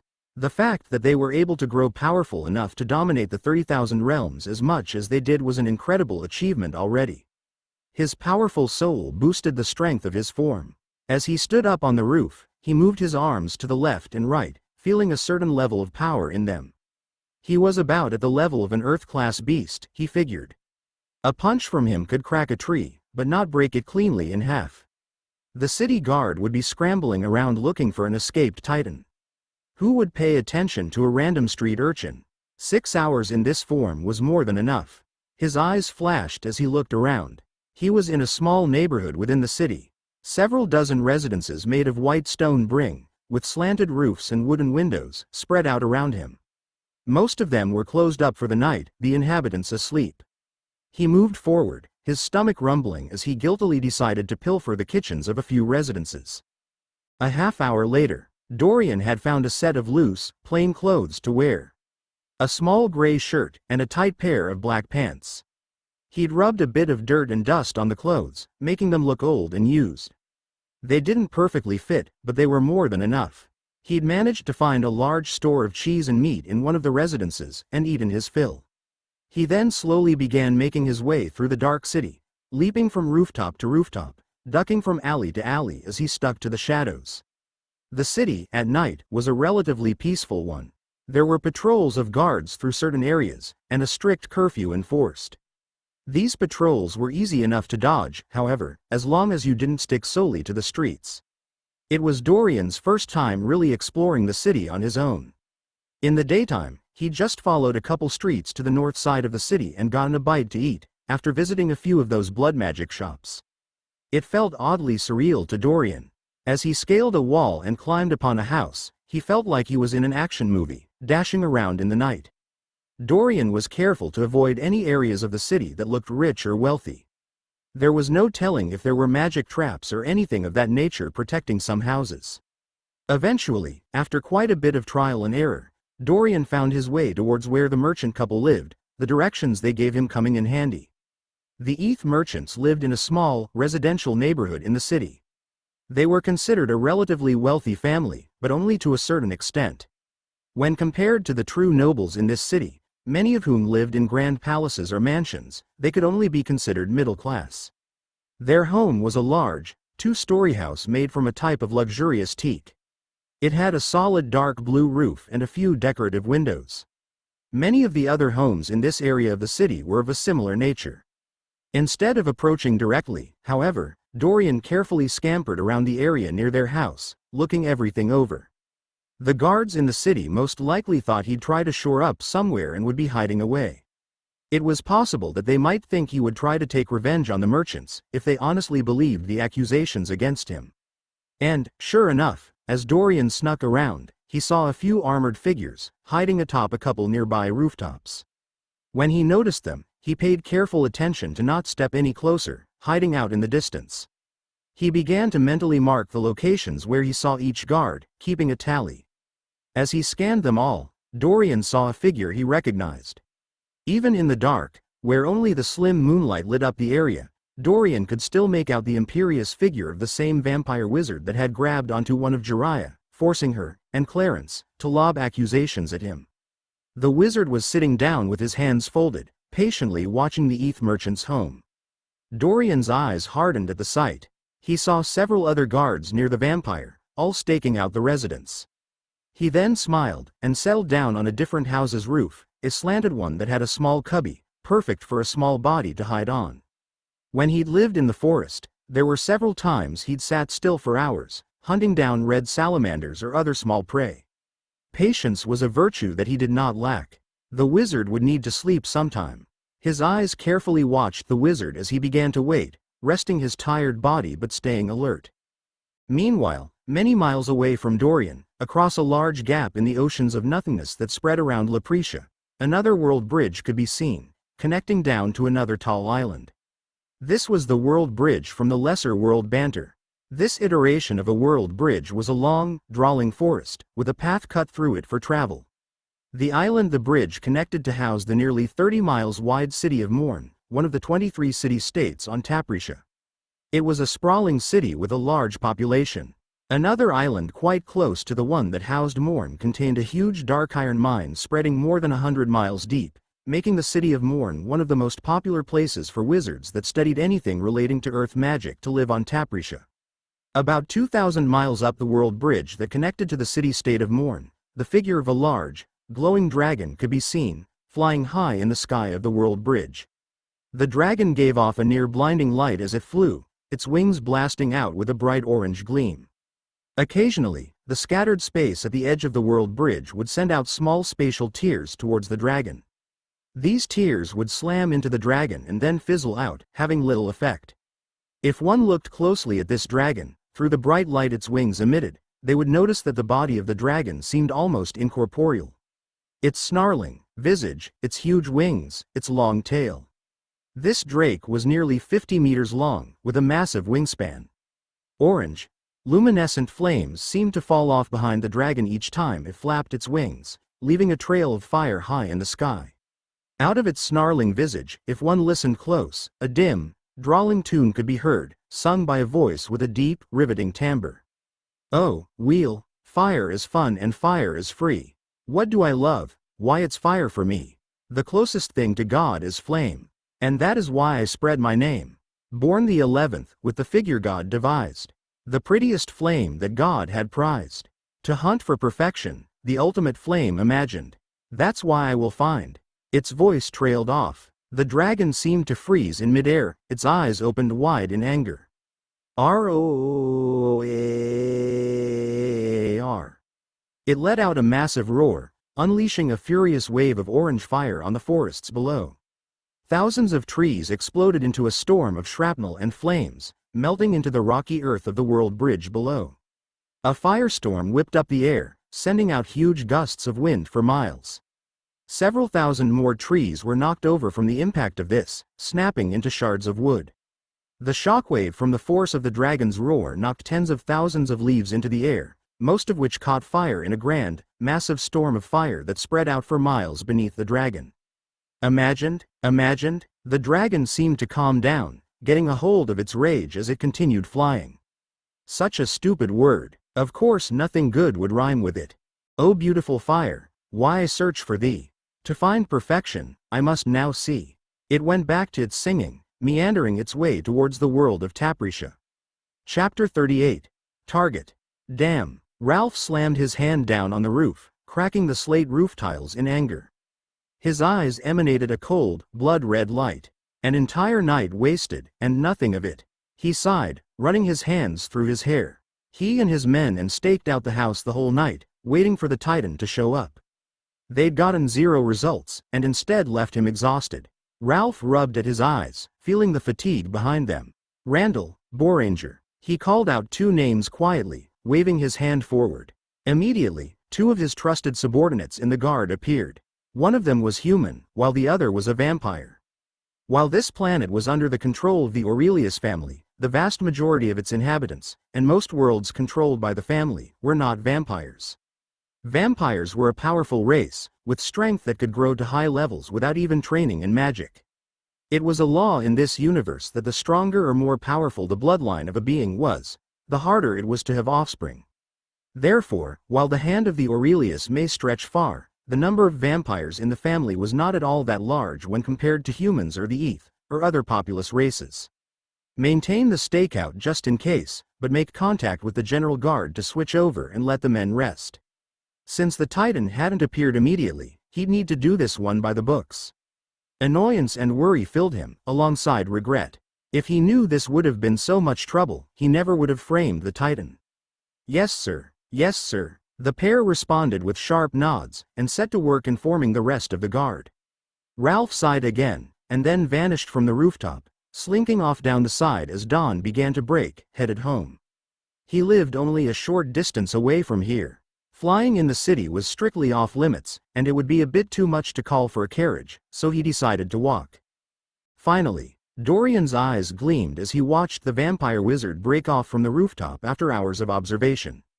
His patience had been stretched thin by this point. Asra, how much time do I have till this form finishes adapting? He queried, checking. Humans only had 2 growth stages, and he would maximize their growth immediately, transforming into an adult. He didn't exactly have the clothes for it, and with daylight unfolding, he could be left in an unpleasant situation. 9 minutes and 12 seconds. Asra responded coolly. Dorian nodded. He could work with that. He'd probably want to maintain his human form till he got out of the city, all things considered, since the guards were looking for a Titan, and his other forms weren't really applicable. He kept to the shadows as he trailed after the vampire wizard, keeping his distance. The vampire seemed supremely unconcerned with anyone following him, most likely for good reason. Asra had him labeled as a Grandmaster class wizard. The innate barrier of a Grandmaster class wizard could nullify the impact from a 1,000-pound blow with ease, let alone any thieves or attacks. That, combined with his own physical strength and durability as a vampire, gave considerable cause for confidence. According to Asra, studying magic could accelerate the growth to maturity of any creature with a bloodline that had potential to grow, through the laws of this world. It worked differently for different races. The moment your soul spell matrix broke through to, say, the Grandmaster class, your body would immediately start to grow and adapt to that level of power. He shook the stray thoughts from his mind as he stalked the vampire through the barest gleaming of dawn. Around him, the city was slowly coming to life. He could make out several figures starting to walk the streets. Hunters, heading out of the city to hunt beasts on the world bridge, or to cross over to other islands. Miners crossing to any mines with resources in the vicinity, traders readying their trade or preparing to leave on expeditions. He also saw a few beggars, lying on the side of streets or alleyways resting. It seemed poverty was a curse in this world, just as it was back on Earth. The world around was starting to come to life. No one paid attention to a poorly dressed street urchin, moving off to the side. After about 5 minutes of walking, the vampire wizard turned into a different residential area, one that was entirely fenced in. A gate blocked off any normal entrance to this exclusive section of the city. Several raised black walls blocked off passage around the area, leaving the only way in over the wall or through the gate.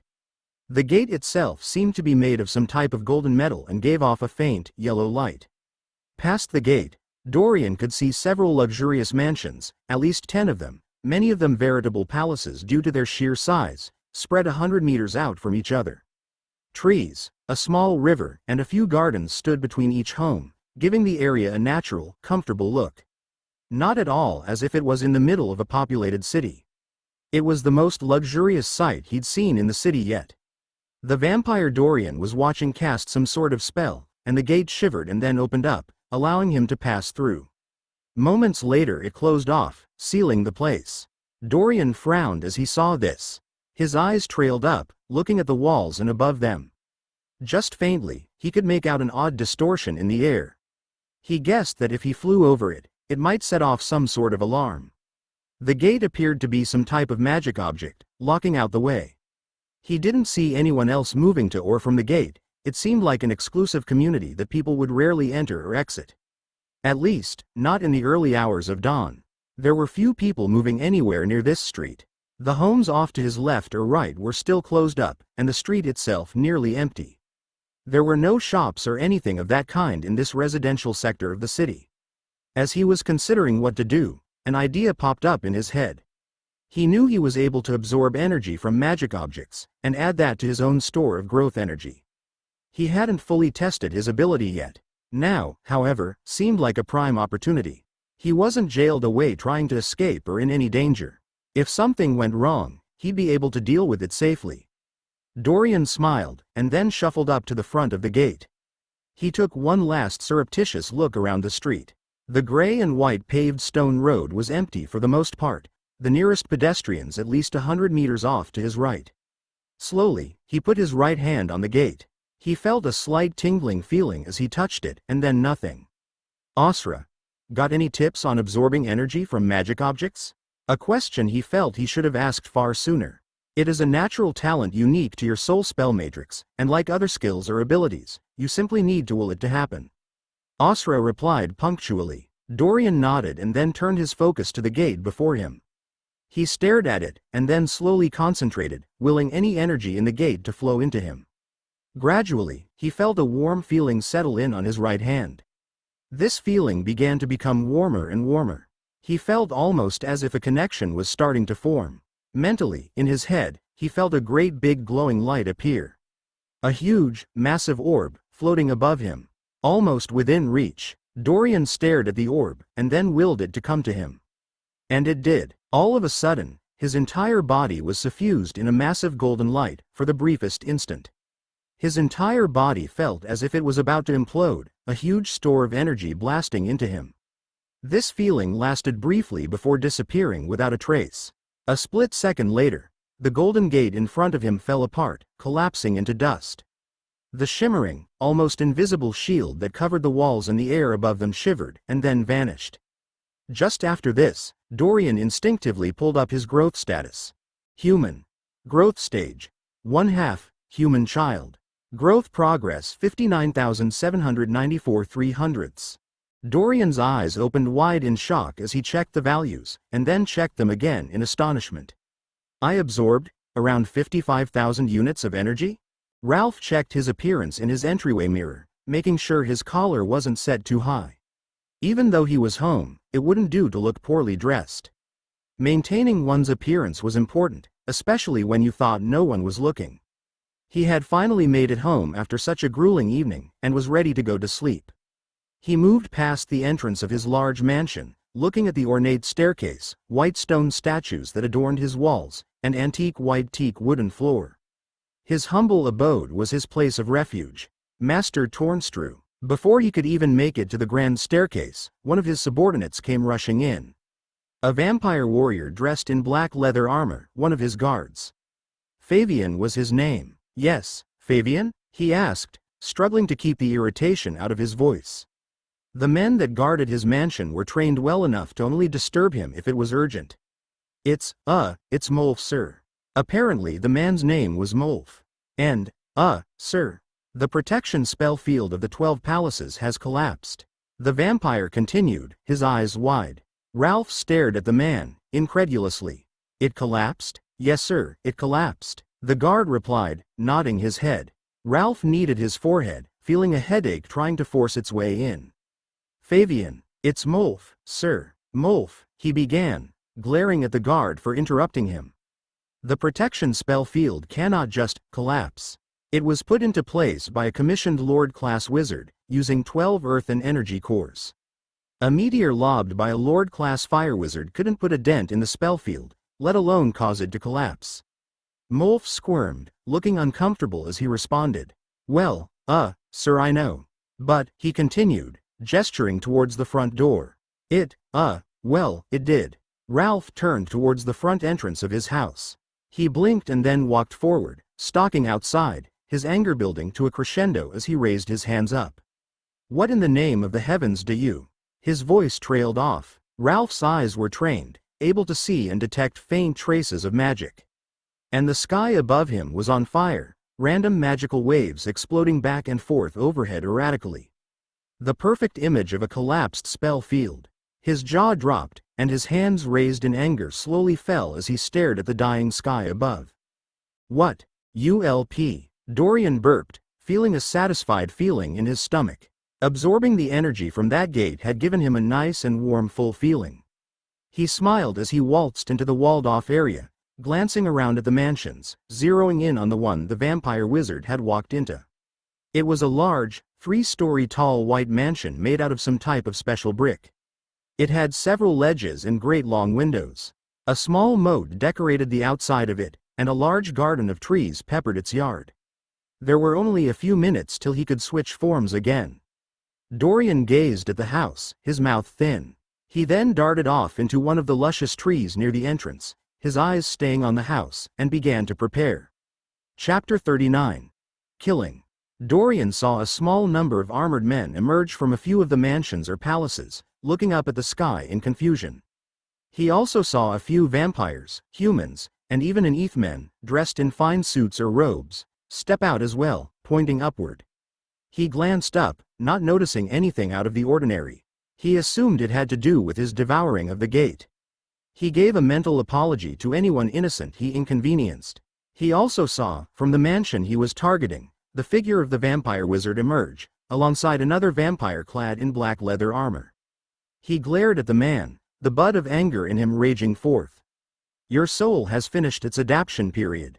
Orsa's voice in his head went off with perfect timing, informing him. Evolving to human's second growth stage. Immediately, his form began to shift as his human form reached its growth completion. Thankfully, he was hidden behind a large tree, out of plain view. There didn't seem to be an active permitter or guard in this area. The inhabitants probably assumed their magic gate was enough. Human. Growth stage. 2 halves, human adult. Growth progress 59,494/0. He didn't even take time to look at his appearance as he immediately switched forms. Titan. Growth stage.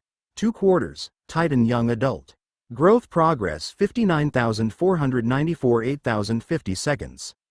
Evolving to Titan's third growth stage, Asra cut herself off, abruptly, and then continued. Evolving to Titan's fourth growth stage. Titan. Growth stage. 4 quarters, Titan grade adult. Growth progress 624/0. Dorian felt his body began to elongate as his Titan form evolved, absorbing almost all of the energy he had gained, leaving him with a pitiful 624 units left. Gradually, his arms and legs began to stretch, as did his chest. He began to grow, transforming into an enormous, 3-meter-tall hulking titan. Condense. Before his body finished forming, Dorian activated his condense ability, immediately shrinking his height and condensing his figure.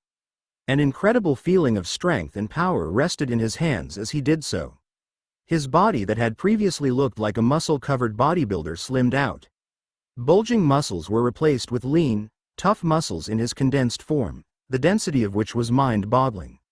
He casually waved his hand, feeling as if a light touch from him could easily decimate the tree in front of him.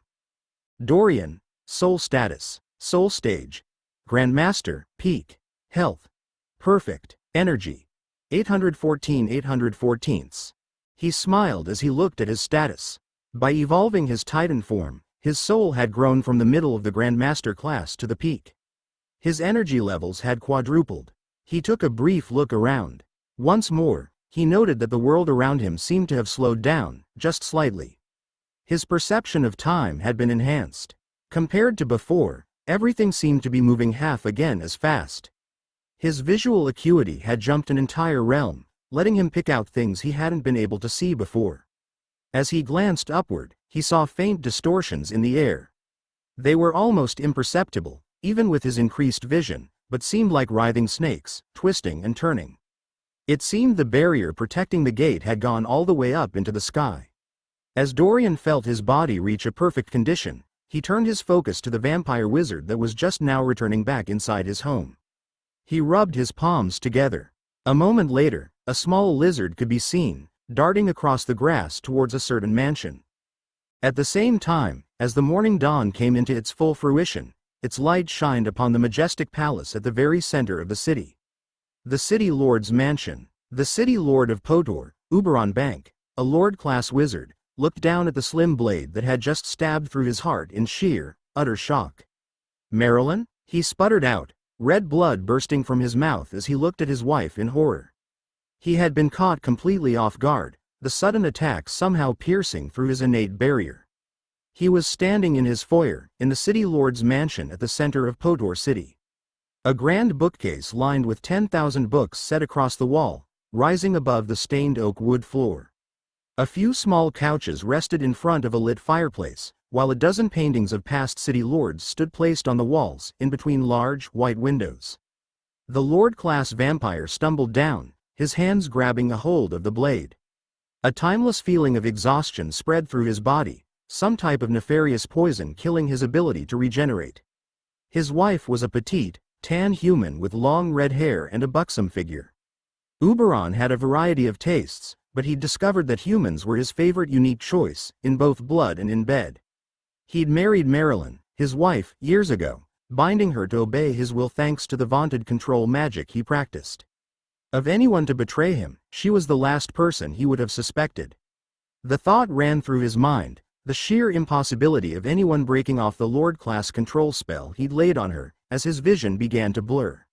His beautiful, red-haired wife gave him a pitying look. Marilyn is this form's name no longer. She shook her head, her voice echoing softly in the empty foyer. "My name is Mello." Dorian crossed the yard in a few seconds, slinking across a small bridge that crossed over a moat. He snuck inside the house, slipping in through a slightly open window. As he moved in, he noticed a guard standing at attention out front, looking up at the sky above. The inside of the home was as luxurious as its exterior. Expensive-looking white flooring, fine paintings decorating the walls, marble statues lining the sides of the home, everything looked extravagant and pricey. From a room past the entranceway, Dorian could hear a pair of voices talking. "And contact the head of the 12 palaces immediately. This is unheard of, a fatal flaw in the fees I paid." The vampire wizard's irate voice rang out, filled with irritation and anger. "Yes sir, yes sir," a harried female voice responded. A few moments later, an irate-looking female vampire wearing a slim, black gown emerged from a doorway, and headed towards the entrance. Dorian hid behind one of the busts as she left, storming off in a huff. He heard a great sigh from the other room. His eyes narrowed. Dorian crept down the white hallway and into the entranceway the woman had emerged from. He found himself in a grand-looking dining room. A large, brown wooden table was set in the center, while a dozen comfortable-looking chairs with plush pillows on them surrounded it. Several cabinets full of fine cutlery or decorated pieces of jewelry dotted the walls. A large window looked out onto a field full of blue flowers, and the sky above at the end of the room. The vampire wizard was currently staring outside, his hands crossed behind his back. Dorian glared at the man. Should he transform and give the wizard a chance to explain himself first? He thought about it for a moment, and then made his decision. His small lizard body scuttled across the room in an instant, making almost no noise. Despite that, the vampire wizard came alert, slowly starting to spin around in surprise. Vampires, especially those at a high class, were known for having adept senses, especially in environments where there was nothing else distracting them. Even the slight sound of Dorian's claws on the wooden floor was enough. As Dorian came up behind the vampire wizard, he willed himself to transform, but stay condensed. It only took a split second for his Titan form to stretch and emerge, the lean, devastatingly strong Titan form appearing. Titans, at the maximum growth of their bloodline, were Grandmaster class beings at the very peak of the Grandmaster class. When condensed, their physical strength entered a range where they could be considered pseudo-lord class. At that level, a concentrated punch from a beast could create a 5-meter-wide crater in the ground, a devastatingly powerful blow that could obliterate meters-wide trees with a casual touch. Dorian's fist landed on the right shoulder of the vampire wizard, just as the man was turning around in surprise and confusion.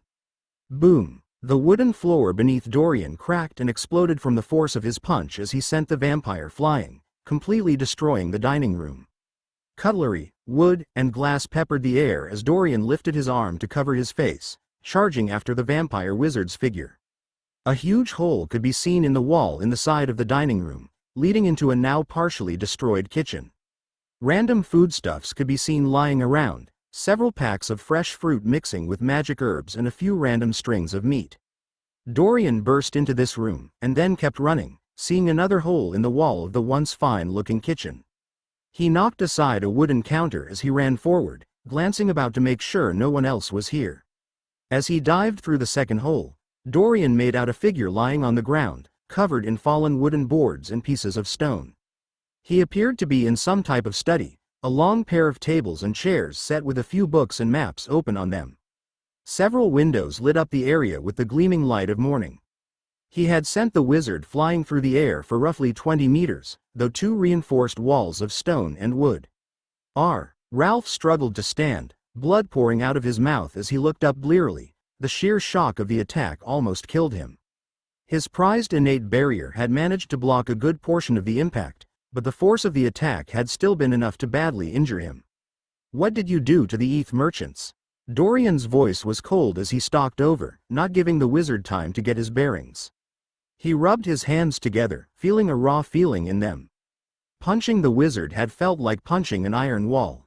His fist had collided with the barrier he knew the wizard had, and he'd been forced to push through it with all his might. It felt like he was trying to lift up an unbelievably heavy weight.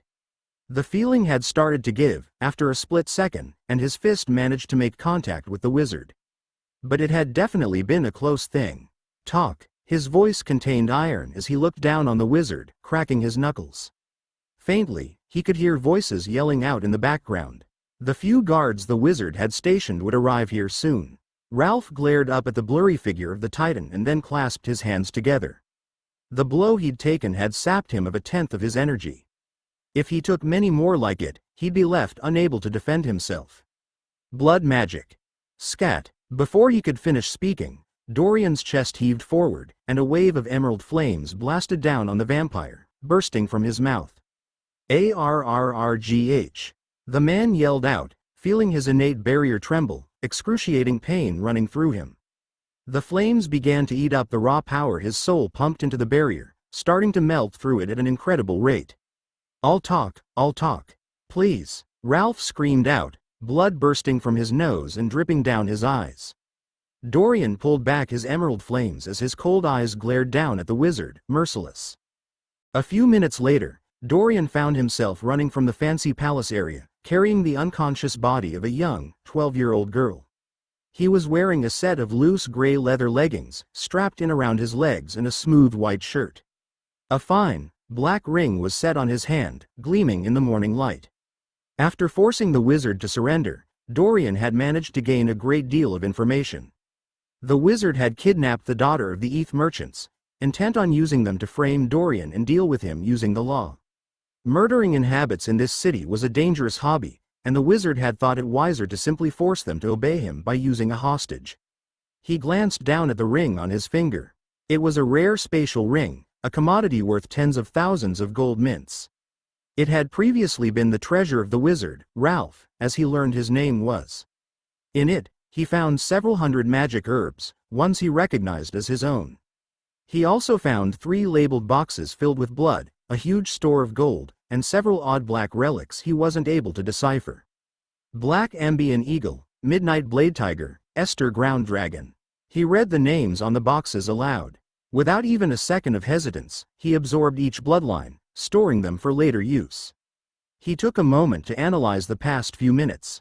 After the wizard had given up his ring, and the information Dorian had wanted, he'd made the wizard order his guards away and show him where he'd kept the merchant's daughter, locked away in a side room, asleep under a spell that would wear off in a couple hours. He'd then made him lead him to his closet and stolen several different outfits. After that, Dorian had given the man a blank, emotionless stare, and pierced his heart, blasting through the wizard's already shattered innate barrier. The wizard died with an aggrieved look on his face, passing from this world into the next. Dorian looked down at the body of the wizard. He gave a very slight bow, his eyes calm. He walked up and absorbed the blood of the wizard, just in case, feeling the energy in the dead man's body absorb into him. Life is precious. I hope you value yours and spend it more wisely in the next. He glanced away from the corpse without feeling anything special. The first time he'd killed someone else, it had been a shocking occurrence that shook him to his core. He'd ignored how it felt, deciding he'd deal with the emotions later. Just minutes after that, he'd been forced to kill again, this time a huge, mighty titan, and he'd watched the closest thing he had to a friend in this world, William, almost die trying to save him. As he took a brief moment to look at the dead vampire's body, mentally, Dorian came to a cold conclusion. There were simply people in this universe that needed to be killed. He would not pity them, or let himself feel emotionally torn over killing them. If he was to be labeled a murdering devil for doing so, then so be it. He looked down at his hands. They were stained with blood, blending in with the red skin he had in this form. Almost as if the bloodstains were a part of him now. He took a deep breath, and then let it out. He turned around, and he did not look back. He switched forms, transforming back into his human appearance. His body was well figured, hard muscle outlining and giving him a lean, but buff appearance. He didn't have much choice in the matter, knowing that the guards were out in force looking for his titan form. He longed to return back to his Mire dragon form, or to create a hybrid form using some of his trained bloodlines. He'd gradually found that he hated this complicated, busy life as a humanoid. People were cruel and conniving, whereas nature felt far more simple to him. At least if someone wanted to kill you, they would just do it openly. He then put on a set of the simplest looking clothes from the closet of the wizard, grabbed the daughter of the merchants, and left, slipping out of the vampire wizard's mansion from the back. Instead of exiting through the gate, he simply hopped over the side of the stone fence that blocked off the area. Since there was no protective barrier, escaping was easy enough. He then began to jog through the city, trying to look casual as he kept the girl on his back, as if he was giving her a piggyback ride. Thankfully, the city itself seemed to already be abuzz with confusion, and his odd appearance drew little notice. Large groups of guards were running up and down the streets, hundreds of civilians were standing out, talking in large groups. He ignored his surroundings as moved down side street after side street, thankful for the lucky break. He quickly made his way over to the house of the ETH merchants, intent on dropping the girl off and ending the poor family's sorrow. Chapter 40. Relaxation. Dorian took a long pull from the glass of red wine in his hand, admiring the smooth taste. He closed his eyes and relaxed, listening to the din in the common room of the inn. He took a mental glance at his growth status. Human. Growth stage. 2 halves, human adult. Growth progress 3229/0. Absorbing the blood and energy of the dead wizard had proven to be a wise decision. He hadn't gotten any new bloodlines, but because the wizard's body hadn't been too badly destroyed, he was able to absorb a nice chunk of energy. He'd managed to make it to the merchant's home in one of the residential districts, and brought their daughter to them. She was still unconscious, a spell that would take a few more hours to wear off, according to the now dead wizard Ralph. He'd temporarily transformed back into a titan as he dropped her off. When he first scanned the area, he'd found no sign of the guards from before. The neighborhood was virtually deserted, people either boarding up in their homes or gathering in large groups in the other districts of the town. The merchant couple had been overwhelmingly grateful when he arrived. Jiraiya had hugged him and apologized fiercely, explaining how she had been forced to accuse him, while Clarence simply bowed, his head bent respectfully. The two had lovingly hugged onto their daughter with trembling hands. Dorian felt a kind of odd pain in his heart. He was partially the cause for their terror and fear. He clenched his fist briefly and then relaxed it. He may have been partially the cause, but in the end, things had worked out. And they worked out because he had strength. He had left shortly after, informing them that he had killed the wizard, and if the guards came for him, to simply inform them. With the way fate magic worked in this world, it was probably possible to tie the death to his titan form. But, so what? Dorian looked down at his now human hands with a sardonic smile. He wasn't a titan anymore. He was a human now. And tomorrow, he'd probably be something else. Just another form I wear. Whatever I am. He sighed and then shook the thought from his head. He took another sip from his wineglass, letting himself have a brief respite. After he dropped the merchant's daughter off, he'd taken the time to find out what all the fuss was. To his surprise, the city lord, a powerful lord-class wizard vampire that studied control magic, had been murdered, as had his wife. Both bodies had been found, dead, and completely drained of blood, in the city lord's mansion at the center of town. Several other guards and a maid had also perished, all of them found with bodies drained completely of blood. Rumors were spreading of a lawless vampire going on a rampage, even against his own kind. Vampires were extremely powerful in this world. Unlike in the legends of Earth, vampires here were not weak to sunlight, nor wooden stakes, nor running water. They were an extremely powerful race with no real weakness at all, not any of the stereotypical ones. They still, however, maintained their habit of drawing upon and drinking or eating blood. They didn't need it to survive, but it was seen as a delicacy. The blood magic shops that existed in the city not only served the need of wizards studying blood magic, but also the need of vampires picking out fine bloodlines to dine on. Did you hear? The 12 palaces were attacked too. I heard the city lord was killed by assassins sent from Butrias. It was a silent killer, you hear me? It had to be those damned shades. One of the Grand Masters of the Guard was killed too. There's a criminal titan on the loose. Maybe it was by that murdering beast. Don't be foolish. The Guard has said it's only a master class that doesn't study magic. Even I could kill it. Dave, you can't even handle a sky-class beast. How would you kill a master-class beast? The hubbub of the common room, mostly talking about the killing and Dorian's own actions, continued onward, noise that didn't seem intent on stopping anytime soon. He was currently sitting downstairs in the bulky Cat Inn. It was one of the many inns on the northern side of the city, and full of various hunters and locals. It was a popular place, specifically for its cheap, but fine, wine and cheese, an unusual palate for an inn. He'd rented a room, shamelessly using the money he'd stolen from the dead vampire. Before resting, however, he decided he wanted to relax and listen to any rumors. He'd drink some wine and get the authentic experience of being in a magic, medieval inn common room. Unfortunately, nobody tried to harass him or attack him, and there were no innocent maidens to be saved from harassment. His fantasy image of what would happen failed to play out. He even tried to use his soul to twist fate and make it happen, but that failed as well. He still wasn't quite sure how he managed the feeling of fate twisting, back when he fought against that titan and William died. He had somehow willed fate to obey him, and had felt a somewhat imperceptible change. He'd been unable to reproduce the same feeling no matter how he tried. He drank a bit more wine, feeling it settle warmly in his stomach, next to a large plate's worth of cheese he devoured. He sighed and then stood up, tossing a gold mint on the table. He waited for a second to see if any robbers or thieves would try to stalk him after seeing him act so richly.